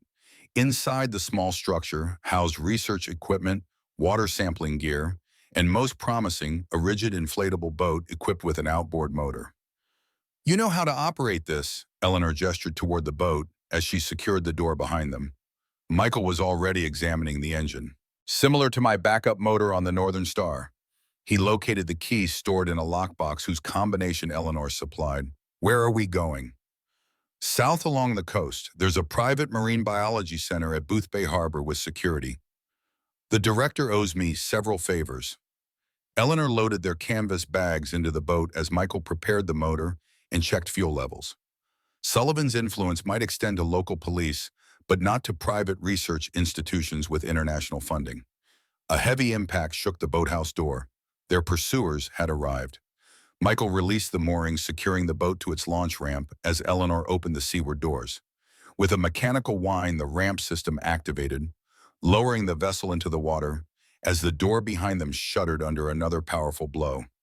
The outboard motor caught on the first try. Michael steered them clear of the boathouse just as the door finally yielded. Men rushed inside, one raising what appeared to be a handgun before his companion forced the weapon down with a sharp command. "They're not police." Michael increased throttle as bullets struck the water several yards behind them. Police don't shoot at unarmed civilians.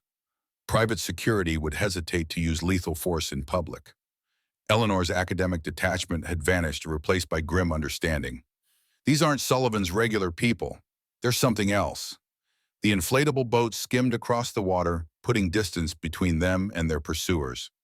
Michael maintained a course parallel to the shoreline, close enough to remain in sight of potential witnesses on land, a deterrent against further gunfire but far enough to prevent easy interception. "We need to contact Martinez." Eleanor retrieved the prepaid phone, fingers trembling slightly from adrenaline or cold spray. "This goes beyond obstruction of justice or witness intimidation. They just fired on us." The call connected, Martinez answering with tense efficiency. Eleanor quickly outlined their situation, their discovery of the second coffin remnants, and the armed pursuit. Michael kept the boat on course while monitoring the shoreline, where one SUV was now following their progress along coastal roads. "Martinez is sending agents to intercept us at Boothbay Harbor," Eleanor reported after ending the call.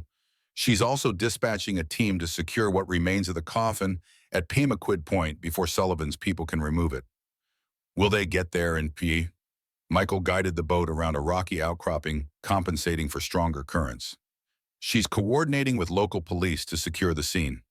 Eleanor glanced back toward the shore where the following vehicle had temporarily disappeared from view. Sullivan crossed a line. His people fired weapons in a public area. That changes the FBI's approach from historical investigation to active threat. For 20 minutes, they maintained their course southward, the boat's powerful motor carrying them swiftly despite choppy conditions. No pursuit materialized on the water, suggesting Sullivan's team lacked immediate access to marine vessels. As they rounded the headland approaching Boothbay Harbor, however, the situation changed. A sleek speedboat emerged from the harbor, moving purposefully in their direction. Through binoculars borrowed from the research equipment, Eleanor confirmed their fears. Senator Sullivan himself stood on the bow, accompanied by 4 men, including Frank Blackwood. "We can't outrun that vessel." Michael assessed the approaching craft easily, 3 times faster than their research boat. "We need another option."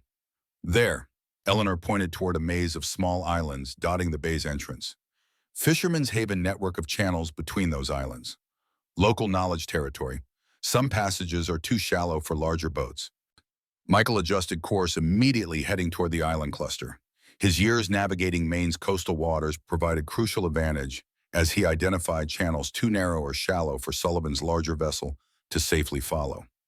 The research boat slipped between 2 tree-covered islands, entering a complex network of passages. Michael navigated by instinct and experience, using landmarks rather than instruments to choose routes that would confound pursuit. Behind them, Sullivan's speedboat hesitated at the entrance to the island maze, eventually attempting a different route to intercept them. "They're trying to predict where we'll exit." Michael guided them through a particularly narrow passage where overhanging trees nearly touched from opposite shores. These islands have been used by local fishermen to evade authorities since colonial times, perfect for moving without being tracked. "What happens when we reach Boothbay?" Eleanor secured their precious findings as the boat bounced through choppy water. "Sullivan will have people watching every public dock." "We don't go to public docks." Michael indicated a small island ahead with a single modest structure visible among the trees. "That's Tom Watson's fishing camp. You mentioned he lives near here." Eleanor's expression brightened with recognition. "Of course, his retirement cabin. He told me about it, but I've never visited. Are you sure it's his?" "The blue heron weather vane." Michael pointed toward the distinctive ornament atop the roof. "He has the same on his Portland house. Always said it was his good luck charm." They approached cautiously, cutting the engine and drifting toward a small private dock. The cabin appeared unoccupied, no smoke from the chimney, despite the morning chill. Michael secured the boat while Eleanor gathered their finds, both scanning continuously for signs of pursuit. "Tom gave me his emergency key years ago." Eleanor located a hidden lockbox beneath the dock's weathered planks.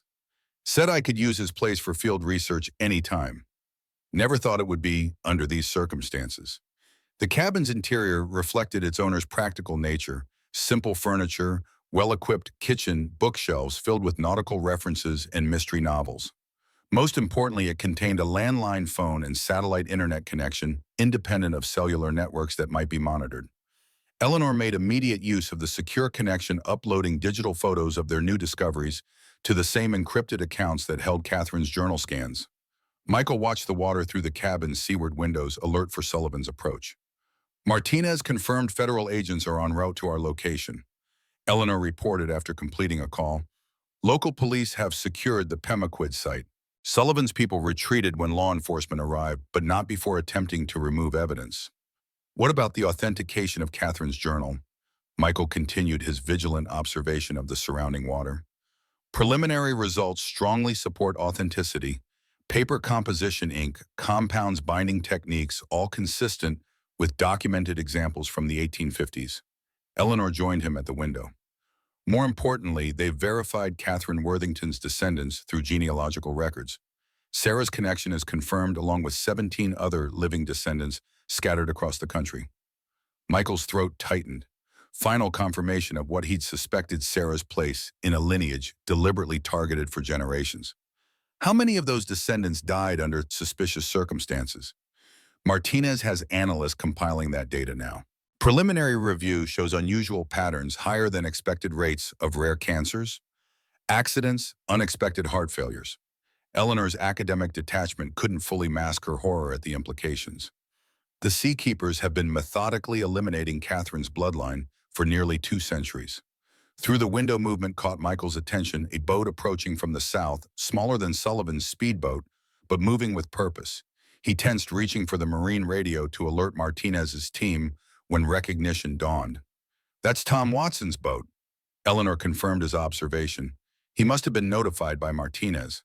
The vessel docked smoothly alongside the research boat. Tom Watson emerged, a robust 70-year-old with the weathered competence of a career spent enforcing maritime law. His greeting was gruff but welcome as he entered the cabin. "Eleanor, you've stirred up a hornet's nest." His handshake with Michael was firm, assessing. "Agent Martinez briefed me on the situation. Sullivan has the Coast Guard searching for an elderly fisherman experiencing mental health crisis and his academic accomplice, who supposedly stole research equipment.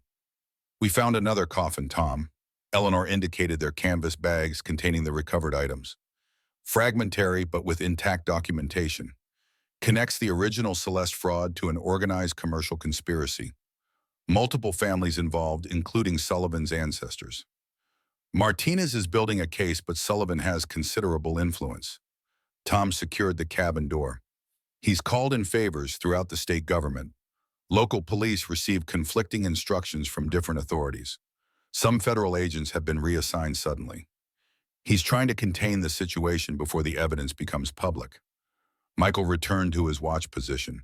How much time do we have before his people locate us here? Not long. Tom checked his watch. Sullivan knows these islands, maintains a summer residence 2 miles north. Local sources report increased activity there this morning, boats coming and going, security personnel arriving. We need a direct line to media organizations beyond Sullivan's influence. Eleanor spread their discoveries across the cabin's table. The journal, the financial records, the flag, everything Catherine preserved to expose the truth. Risky, Tom's law enforcement background showed in his cautious assessment. Without official authentication and chain of custody documentation, Sullivan could dismiss it all as fabricated evidence, further proof of Michael's supposed delusions. Then we need someone Sullivan can't easily discredit. Michael turned from the window, a new determination in his expression. Someone within his own organization who can verify our claims. Frank Blackwood. Eleanor immediately grasped his thinking. He seemed uncomfortable during that press conference. You said he tried to warn you, help you leave the island before Sullivan arrived. Frank's family has carried this burden for generations. Michael recalled the old man's conflicted behavior. What if he's tired of maintaining the lie that journal entry cannot continue this deception? The cost is too great. What if Frank wrote that Blackwood was with Sullivan on that speedboat? Tom reminded them, appeared to be cooperating fully. Under duress, perhaps. Eleanor considered the possibility. If we could contact him privately, offer federal protection in exchange for his testimony. Their strategic discussion halted abruptly as multiple boats appeared in the channel, approaching the island, Sullivan's speedboat in the lead, followed by 2 smaller vessels carrying additional men. Their previous caution about using force in public seemed abandoned in this isolated location. They've found us? Tom moved with surprising agility for his age, retrieving a shotgun from a cabinet.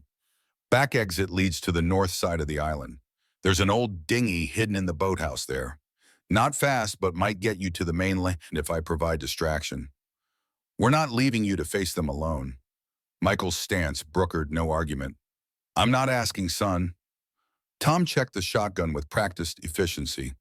I spent 30 years enforcing maritime law. Sullivan's private security doesn't scare me. Besides, I'm not planning a shootout, just buying time until Martinez's people arrive. Eleanor gathered their evidence, securing everything in waterproof bags. The dingy won't outrun their boats. We need another approach.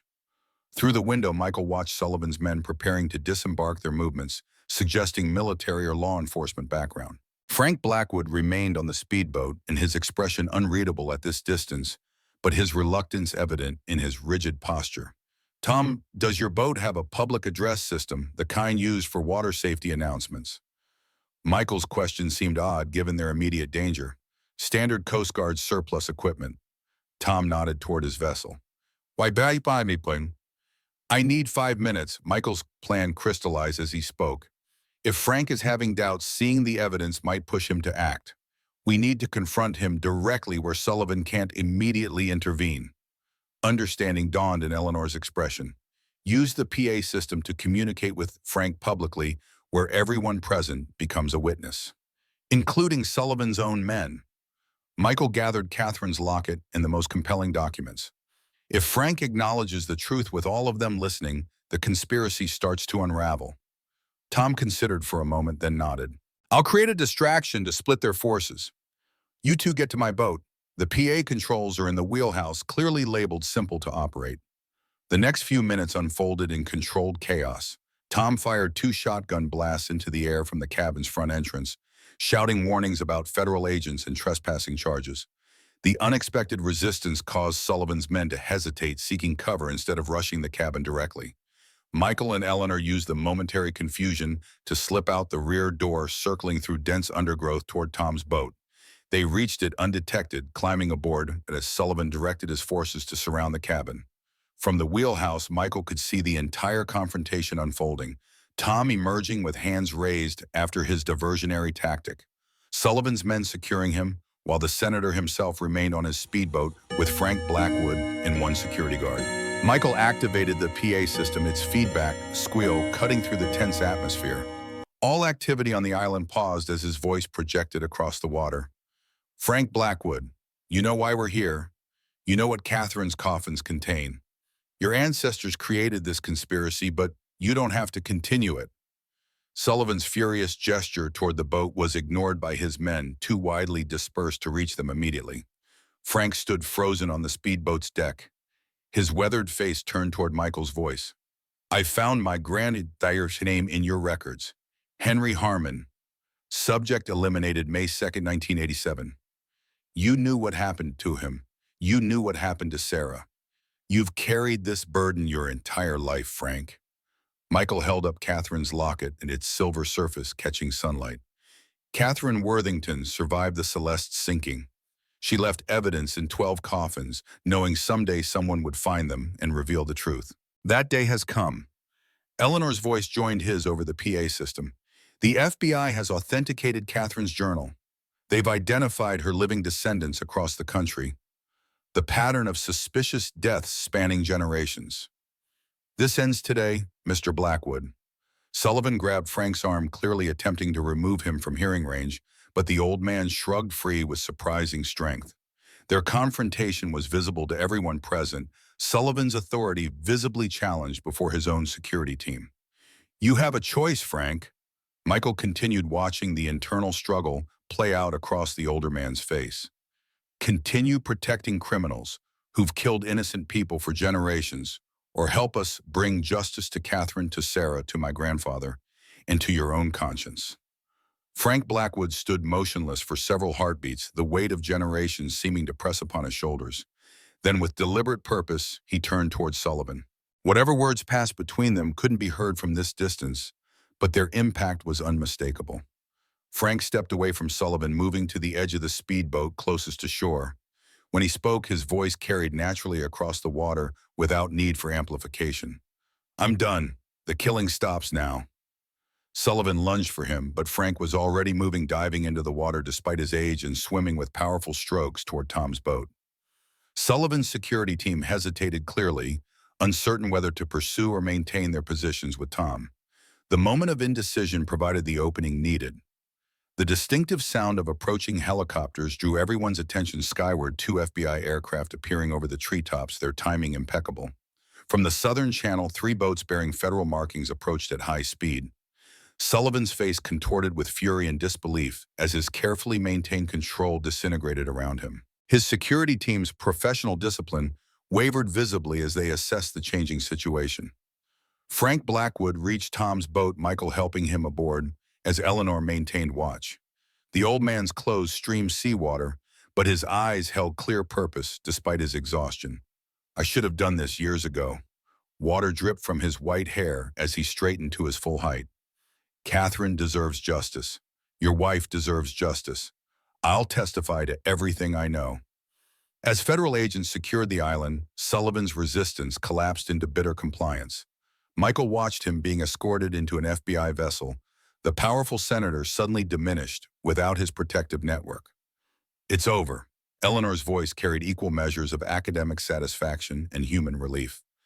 Catherine's truth finally revealed after 170 years. Michael opened Catherine's locket one more time, studying the face of the remarkable woman whose courage had transcended death and time. He thought of Sarah, of his grandfather, of all the Worthington descendants who never knew why tragedy seemed to follow their bloodline. Not over. He closed the locket gently. Jump beginning. The federal building in Portland hummed with unusual activity. 3 days had passed since Sullivan's arrest, and the case had expanded far beyond Maine's borders. Michael observed the operation from a small conference room that had become command central for what agents now called Operation Celeste. Computer screens displayed genealogical charts tracking Catherine Worthington's descendants across generations, financial records of the founding families, and maps marking locations of suspicious deaths spanning nearly 2 centuries. Agent Martinez entered, setting a fresh cup of coffee before him. Frank Blackwood's formal deposition is complete. 17 hours of testimony we had to force him to take breaks. The man seems determined to unburden himself of every detail. Michael warmed his hands around the cup. Did he confirm my suspicions about Sarah? Yes. Martinez's professional demeanor softened momentarily. The Seakeepers maintained surveillance on all known Worthington descendants. When genealogical databases became popular, they used them to identify previously unknown branches of Catherine's family tree.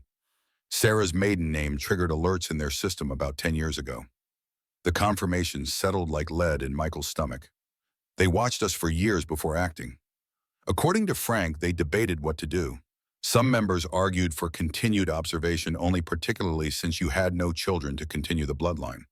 Martinez referenced notes on her tablet. Sullivan eventually overruled them after Sarah began researching her family history. He feared she might discover the connection to Catherine. Her cancer diagnosis.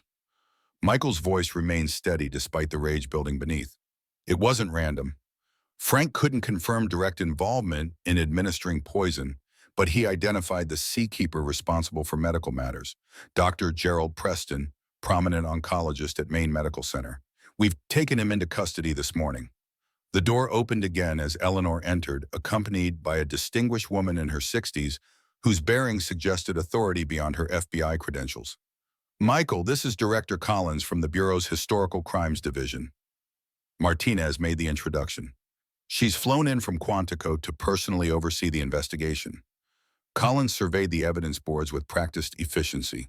Mr. Harmon, what you and Dr. Reed have uncovered represents one of the most extraordinary cases in American history, a criminal conspiracy maintained across 7 generations involving prominent families whose influence shaped New England's development.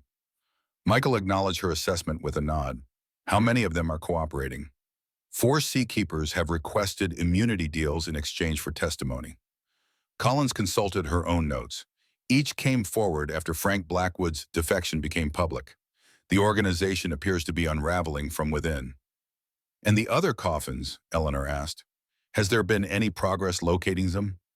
Based on oceanographic models and Frank's information, we've identified probable locations for the remaining 3. Martinez displayed a coastal map with marked areas. Teams are searching those sectors now. If Catherine's pattern holds, each will contain different pieces of evidence designed to comprehensively document the conspiracy. Michael studied the map, still processing the scale of what they had uncovered. What about Sullivan? Is he talking? Maintaining absolute silence on advice of counsel. Collins' expression conveyed professional admiration for a worthy adversary. His legal team includes former federal prosecutors and a retired judge. They're attempting to frame this as persecution of a distinguished public servant based on misinterpreted historical documents. A strategy undermined by Frank's testimony and the additional coffin evidence, Eleanor pointed out. Not to mention the attempted shooting at Pemaquid Point. Sullivan's security team claims they fired warning shots, only never intending to harm you. Martinez's tone made clear her skepticism. Without forensic evidence of bullets striking near your position, it's difficult to prove intent. Michael turned from the evidence boards to face the federal officials directly. What happens next to the Seakeepers? To those responsible for Sarah's death, Director Collins measured her response carefully. Modern prosecutions for historical crimes present unique challenges. Statutes of limitations have expired for the original Celeste fraud. However, the ongoing conspiracy, obstruction of justice, and more recent crimes remain very much prosecutable, including Sarah's murder. Michael's statement carried the weight of certainty rather than question. If we can prove poisoning through exhumation and toxicology, yes. Martinez confirmed what Michael had already intuited would be necessary. We've prepared the court orders, but wanted your approval before proceeding.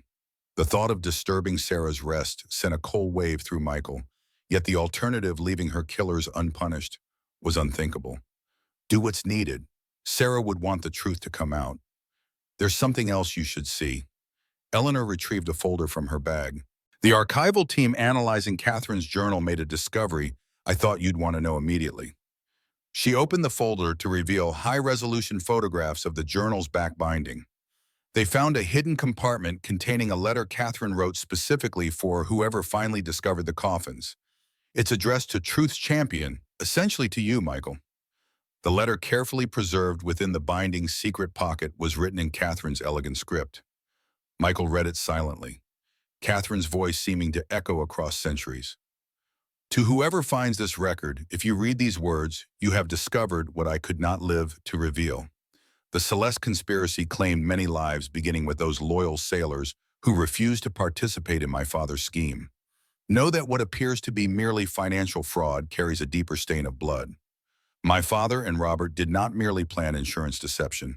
They sacrificed lives to maintain absolute secrecy. 12 honest men disappeared in the weeks before our sailing crewmen, who had expressed concerns about unusual cargo arrangements and mysterious late-night activities. Their families were told they had taken berths on other vessels.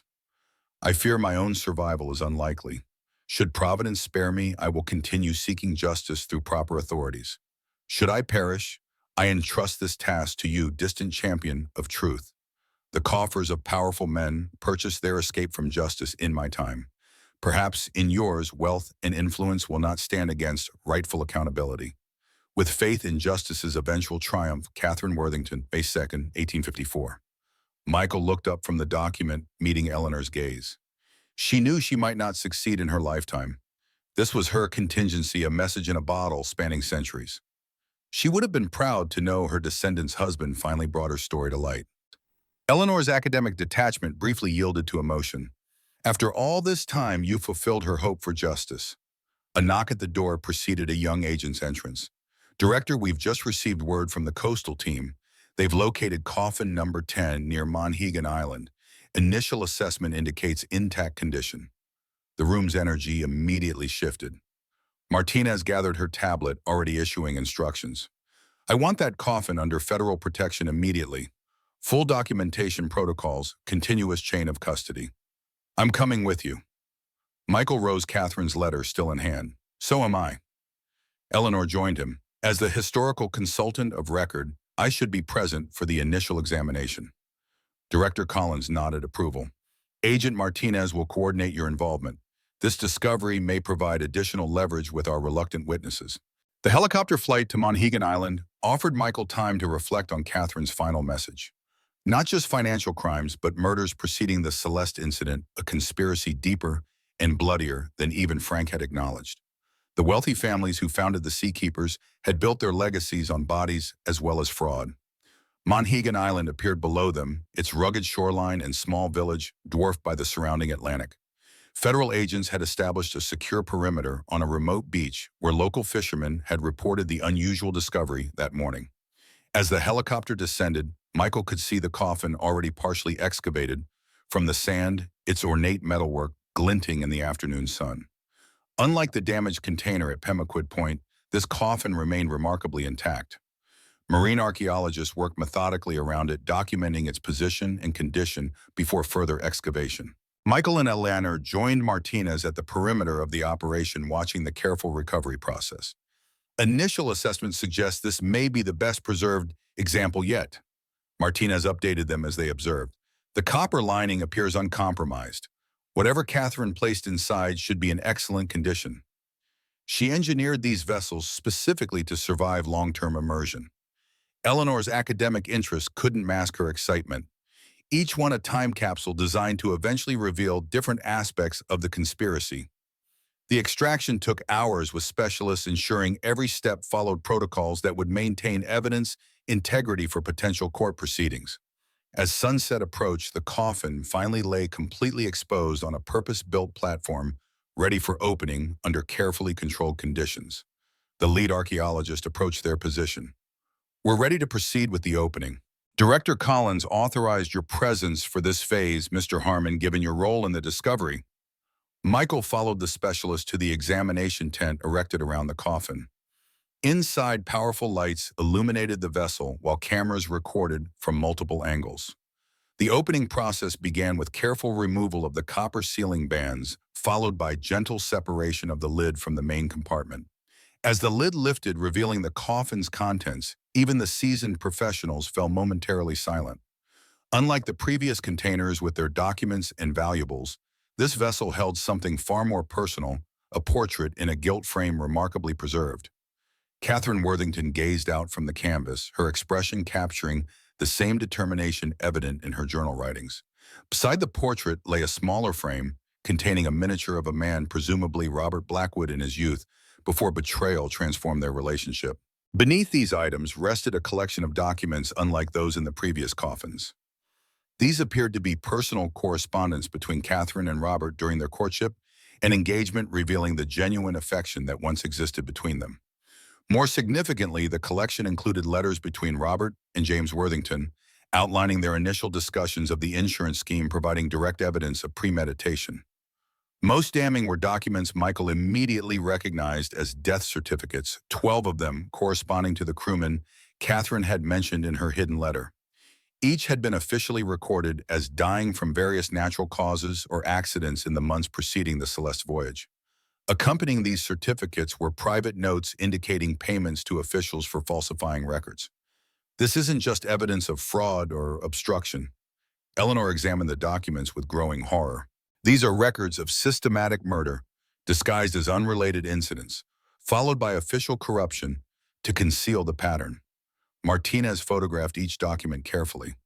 No wonder the Seakeepers maintained their secrecy so violently across generations. This goes beyond protecting family reputations or fortunes. They were concealing premeditated murder from the very beginning.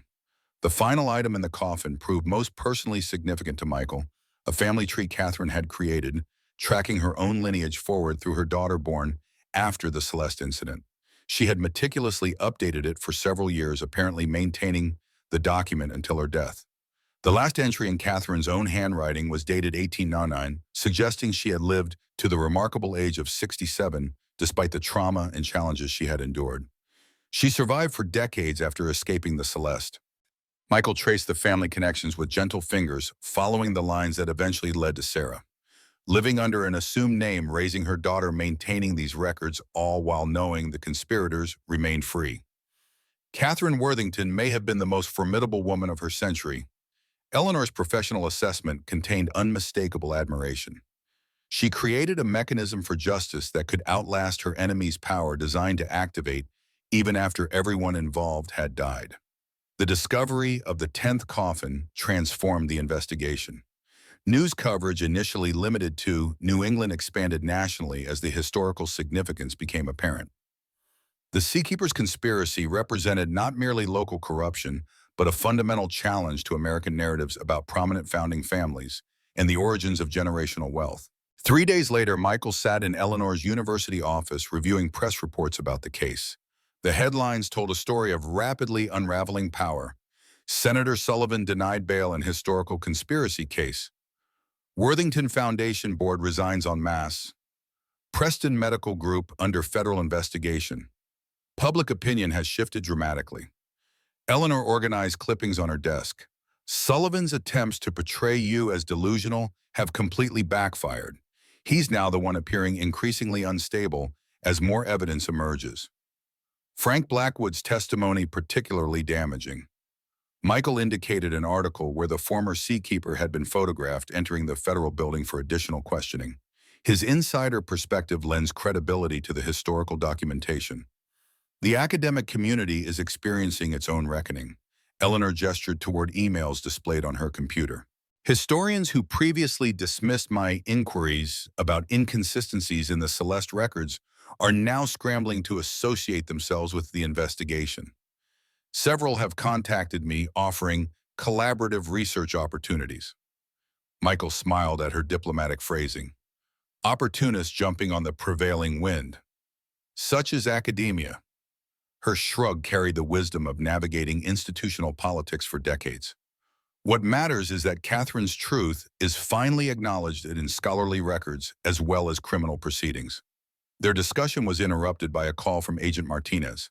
Eleanor activated her speakerphone to include Michael in the conversation. We've received the preliminary results from Sarah's exhumation. Martinez's voice carried the careful neutrality of someone delivering difficult information.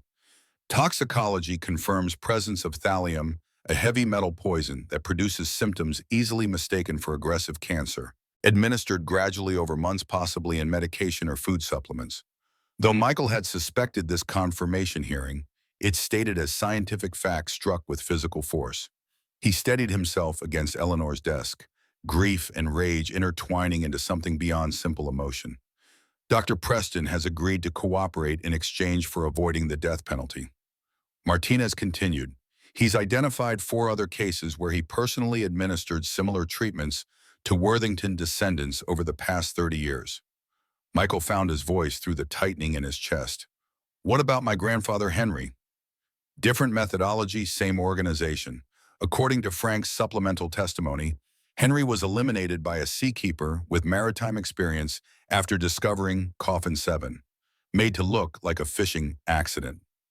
The clinical description of his grandfather's murder completed the circle of revelation. Both Sarah and Henry killed to protect wealthy families from accountability for crimes committed generations before they were born. The senseless waste of lives to maintain a conspiracy rooted in 1854 defied rational understanding. We're adding first-degree murder charges based on this evidence. Martinez's voice softened slightly. Michael, I know this confirmation brings pain along with vindication. Take whatever time you need. Your formal testimony isn't scheduled until next week. After the call ended, Eleanor gave Michael space to process this final confirmation. He moved to her office window, looking out over the university campus, where students crossed the quad lives untouched by the historical weight pressing down on his shoulders. All those years, I thought we were simply unlucky. His reflection in the glass appeared older-weighted. Sarah's illness, my financial troubles, the bank, taking the Northern Star. I never imagined we were targeted by a conspiracy older than Maine's statehood. No one could have connected those dots without Catherine's evidence. Eleanor joined him at the window. The Seakeepers' greatest strength was the sheer implausibility of their existence. Who would believe such an organization could operate across 17 decades? Catherine believed someone would eventually understand. Michael turned from the window. She designed her coffins specifically to outlast her enemy's power, knowing the truth would eventually surface when the time was right. The investigation's momentum continued building over subsequent weeks. Federal agents armed with information from cooperating seakeepers located the 11th coffin, not in the ocean as expected, but in a private collection belonging to a Cabot family member who had secretly recovered it decades earlier. The final container, like the others, contained meticulously preserved evidence, documenting different aspects of the original conspiracy and its perpetuation through generations. By the time Michael delivered his formal testimony to the federal grand jury, the case against Sullivan and other living seakeepers had grown beyond reasonable challenge. Bank records revealed a sophisticated financial network supporting the organization's activities across decades. Medical files documented suspicious patterns of illness among Worthington descendants.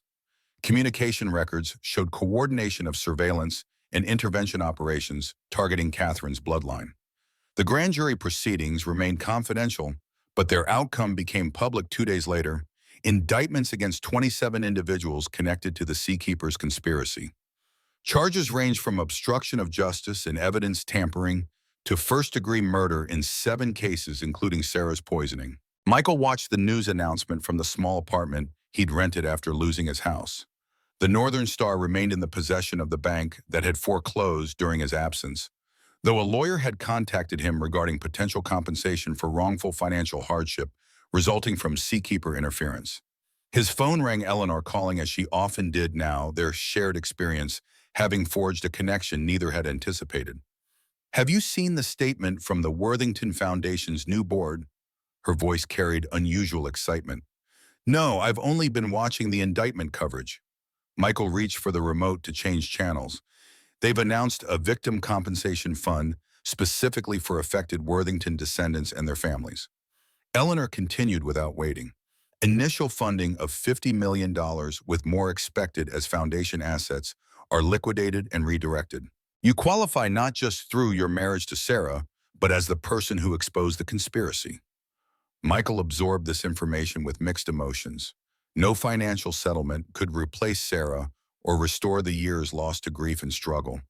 Yet practical matters remained. His savings depleted, his livelihood disrupted by events beyond his control. "There's more."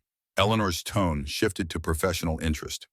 "The Maritime Museum in Portland has requested permission to create a permanent exhibition documenting Catherine's story and the coffins. They want your input on how it should be presented." The possibility of shaping Catherine's public legacy stirred something within Michael that had remained dormant since the investigation began, a sense of purpose, extending beyond exposure of wrongdoing. "I'll think about it." He found himself considering possibilities that would have seemed impossible weeks earlier. Catherine deserves to be remembered properly, not just as a victim, but as the architect of justice across centuries.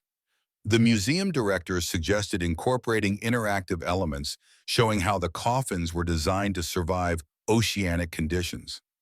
Eleanor's academic enthusiasm emerged fully. "The engineering aspects alone are remarkable for the 1850s, not to mention the psychological insight required to create evidence packages that would remain compelling after generations.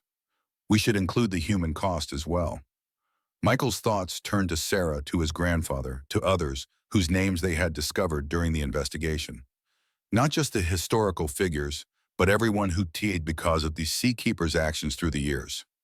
Spring arrived in Maine, bringing renewal to a landscape that had witnessed both ancient crimes and their modern resolution. The federal prosecution of Sullivan and other seakeepers continued methodically, with additional evidence emerging as investigators followed financial and personal connections spanning decades.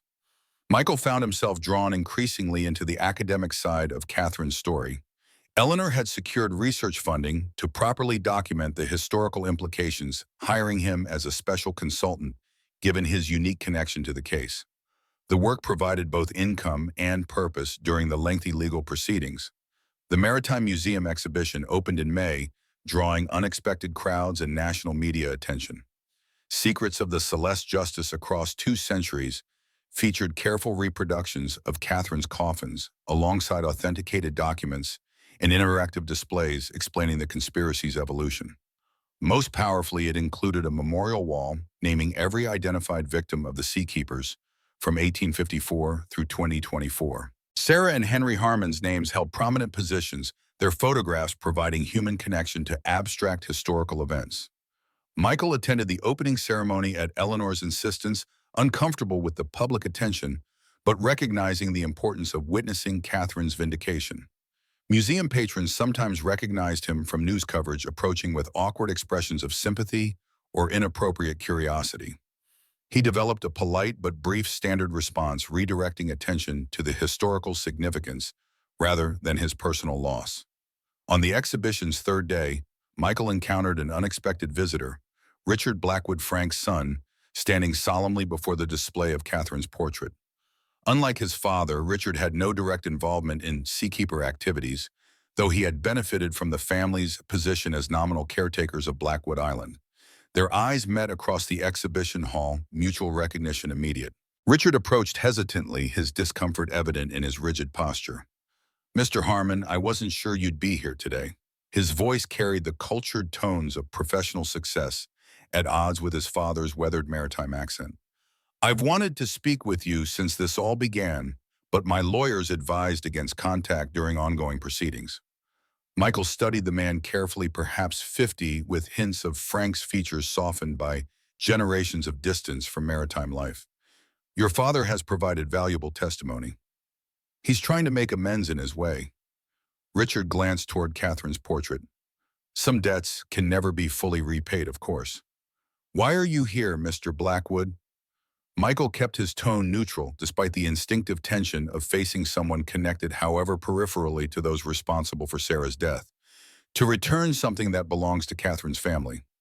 Richard removed an envelope from his suit jacket. "My father entrusted this to me before entering witness protection. He felt you should have it given your connection to Catherine through your wife." Inside the envelope, Michael found a tarnished key, unlike any modern design, ornate, heavy, crafted for a substantial lock. A small note in Frank's handwriting accompanied it. "For the 12th coffin, Catherine ensured it would return last of all." "What does this mean?" Michael examined the key carefully. "Federal teams recovered the 12th coffin from James Preston's estate last month." Richard shook his head slowly. "According to my father, there were 12 numbered coffins that Catherine created before the Celeste's sinking, but she also prepared a 13th unnumbered, known only to her, containing something she considered more valuable than evidence or treasure. How would Frank know about it if it was Catherine's secret?" Michael's skepticism was evident. Family legend passed through generations. Richard's expression suggested his own struggle with family mythology versus factual history. The seakeepers always feared there was one final message they hadn't intercepted. "My great-grandfather documented searching for it until his death." Michael weighed the key's substantial presence against potential deception. "And this supposedly opens this mysterious 13th coffin, which no one has ever found. My father believes it's located where Catherine lived after escaping the Celeste." Richard checked his watch, clearly uncomfortable extending the conversation. "A coastal property near Blue Harbor, where she raised her daughter under her assumed name, Elizabeth Harper. The foundation stones of the original cottage remain, though the structure itself was replaced centuries ago." Michael pocketed the key, neither accepting nor dismissing Richard's explanation. "I'll consider what your father has shared. That's all I can ask." Richard turned to leave, then hesitated. "Mr. Harmon, my family's actions across generations caused immeasurable harm. I can't undo that history, but I'm working to redirect Blackwood resources toward making amends however possible." After Richard departed, Michael contacted Martinez regarding the key and Frank's claim about a 13th coffin. The FBI's investigation had indeed documented Catherine living under the name Elizabeth Harper in a small coastal community that eventually became Blue Harbor. Property records confirmed she had owned a modest cottage near the shoreline until her death in 1899. Worth investigating was Martinez's assessment. "We can provide support if you're interested in exploring the site. After all, you have earned some consideration given your role in breaking this case." 2 days later, Michael found himself walking the grounds of what had once been Catherine's final home. The original cottage had long since been replaced by subsequent structures, with only the foundation stones remaining as Richard had indicated. The current property stood vacant, its recent owner, a distant Preston relation, having surrendered assets during plea negotiations. Eleanor accompanied him, her historical expertise providing context to the location. According to town records, Catherine, or Elizabeth, as she was known here, established a small school for local children.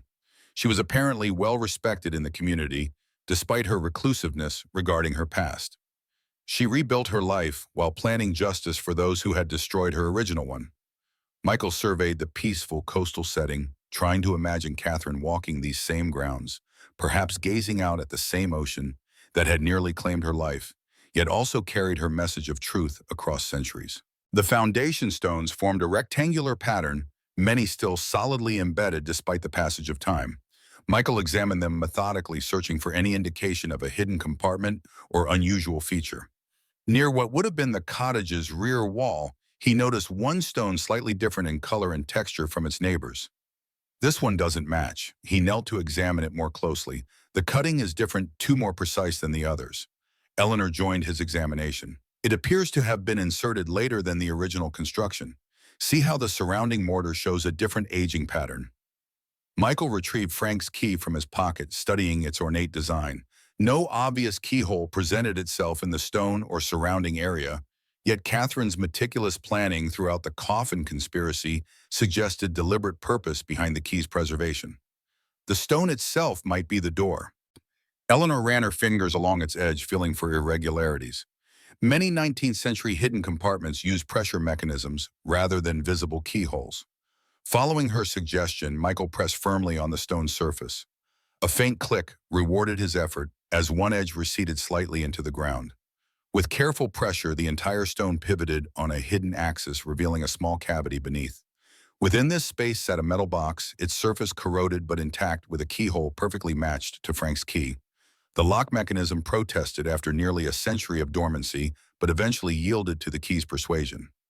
Inside, they found not documents or valuables as in the other coffins, but something far more personal, a handcrafted doll dressed in period clothing with carefully embroidered features, suggesting Catherine's own appearance.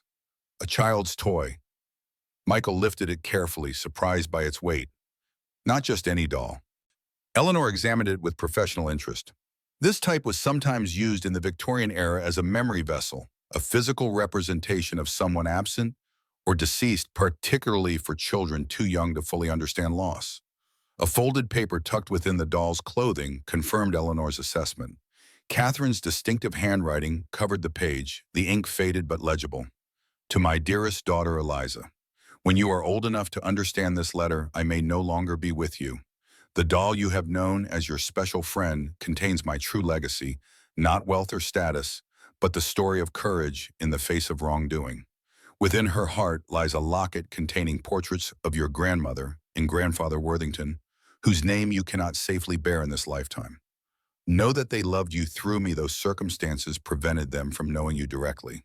The 12 vessels I created before your birth carry evidence of terrible deeds done by powerful men, including your father. The 13th, this humble doll, carries only love and the hope that someday, when those men and their influence have passed into history, our true story might be known without danger.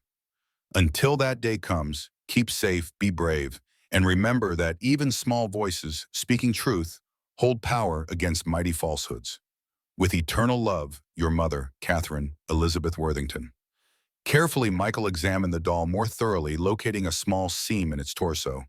Inside, as Catherine had described, lay a golden locket containing miniature portraits of an elegant, older couple, James and Margaret Worthington, before ambition corrupted their family legacy. This wasn't meant as evidence. Michael closed the locket gently. This was a mother's attempt to preserve family connection for her daughter, despite everything that happened. The most personal of all her time capsules. Eleanor's academic detachment softened with understanding. While the other coffins were designed to bring justice, this one was created purely from love. That evening, Michael sat alone on the hotel balcony overlooking Blue Harbor, Catherine's locket, and the newly discovered one, both resting in his palm. The physical connection between past and present felt almost tangible, these small objects having witnessed the unfolding of a story spanning 17 decades. His phone chimed with a message from Martinez. Preston and Sullivan both accepted plea deals today. Full confession testimony against remaining defendants. Catherine's evidence finally broke them. Justice after so many years. For Catherine, for Sarah, for Henry, for all those whose lives had been damaged or ended by the conspiracy. Not perfect justice, nothing could restore those lost, but acknowledgement, accountability, truth finally unveiled. The Maritime Museum had offered to include the 13th coffin in their exhibition, but Michael found himself reluctant to surrender this most personal of Catherine's legacies to public display. Unlike the evidentiary coffins designed for eventual discovery, this humble doll had been created as a private connection between mother and daughter. Its purpose was familial rather than judicial. Eleanor called as he was considering this question. The genealogical team completed their research today. They've identified all living Worthington descendants, 37 across the country, including 3 children under 18, who would have eventually been targeted as the bloodline continued. Lives saved by Catherine's persistence across time, by his own pursuit of truth despite personal risk.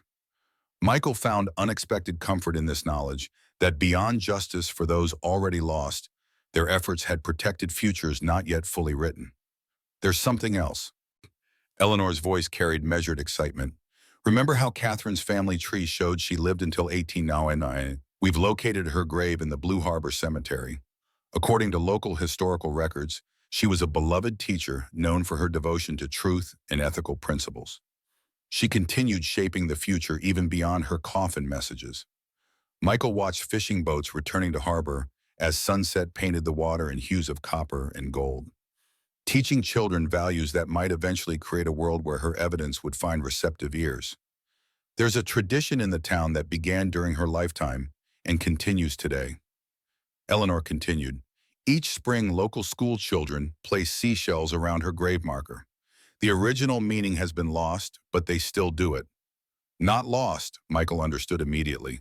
She was teaching them that the sea returns what rightfully belongs to the shore, that truths can be carried on waves across time, eventually finding their way home. The following morning, Michael visited the small cemetery where Catherine had been laid to rest under her adopted name, Elizabeth Harper. The grave marker remained well-maintained, with fresh shells arranged in a pattern around its base, evidence of the continuing tradition Eleanor had mentioned. He placed Catherine's locket gently among the shells, completing a journey that had begun 170 years earlier, when a young woman faced impossible choices aboard a doomed vessel. The small silver oval caught the morning light, seeming to pulse with completion. You won, Michael spoke the words softly into the coastal breeze. Your truth found its way home just as you planned.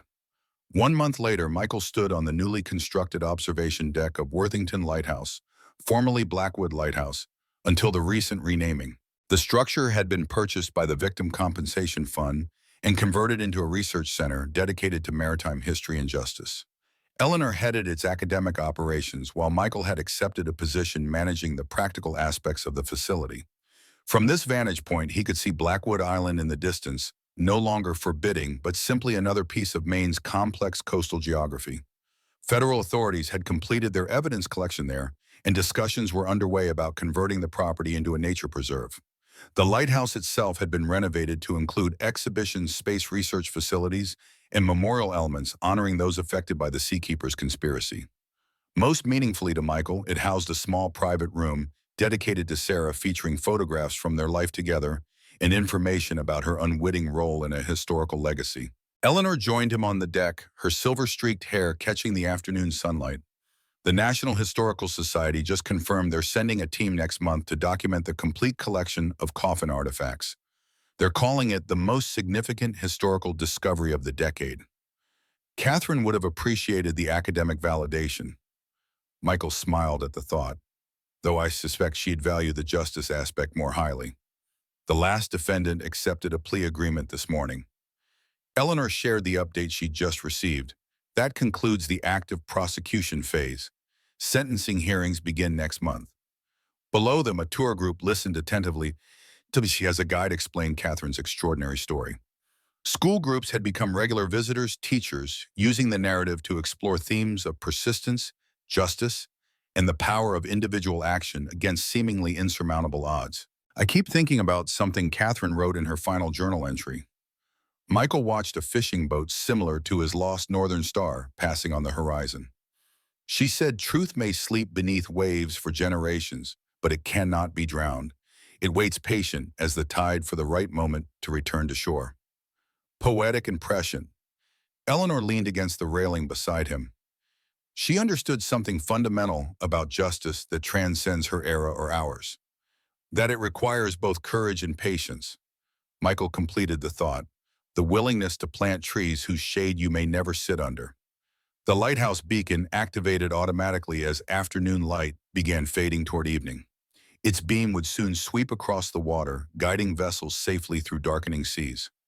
Michael found fitting symbolism in the structure's dual purpose, both illuminating paths forward and preserving memory of journeys past. Catherine's coffins had completed their long voyage through time. Sarah and Henry had received justice decades after their deaths. The Seakeeper's conspiracy had unraveled after nearly 2 centuries of operation. Yet Michael sensed this represented not an ending, but a transition. Catherine's legacy evolving from pursuit of accountability into something more enduring, inspiration. Education, the power of truth preserved against overwhelming odds. The sea had taken much from him, his wife, his grandfather, his livelihood. Yet it had also returned something profound, purpose beyond personal loss, connection to a lineage of courage stretching back generations, and the opportunity to ensure Catherine's extraordinary story continued inspiring others long after those who discovered it had passed into history themselves. From the deck of the lighthouse that now served as both memorial and beacon, Michael watched darkness settle over the Atlantic. The rhythmic flash of the light above cast momentary illumination across waves that had carried Catherine's message through generations until it found him, the unlikely champion she had anticipated with such remarkable foresight. Some vessels are designed not just to weather storms, but to transform them into vehicles of purpose. Some journeys continue long after their travelers have reached shore. Some truths once revealed cannot be submerged again, but instead become foundations upon which better futures might be built. The sea takes away, the sea returns, and sometimes what returns carries the power to heal not just the wounds of the past, but to light pathways through present darkness towards shores yet undiscovered.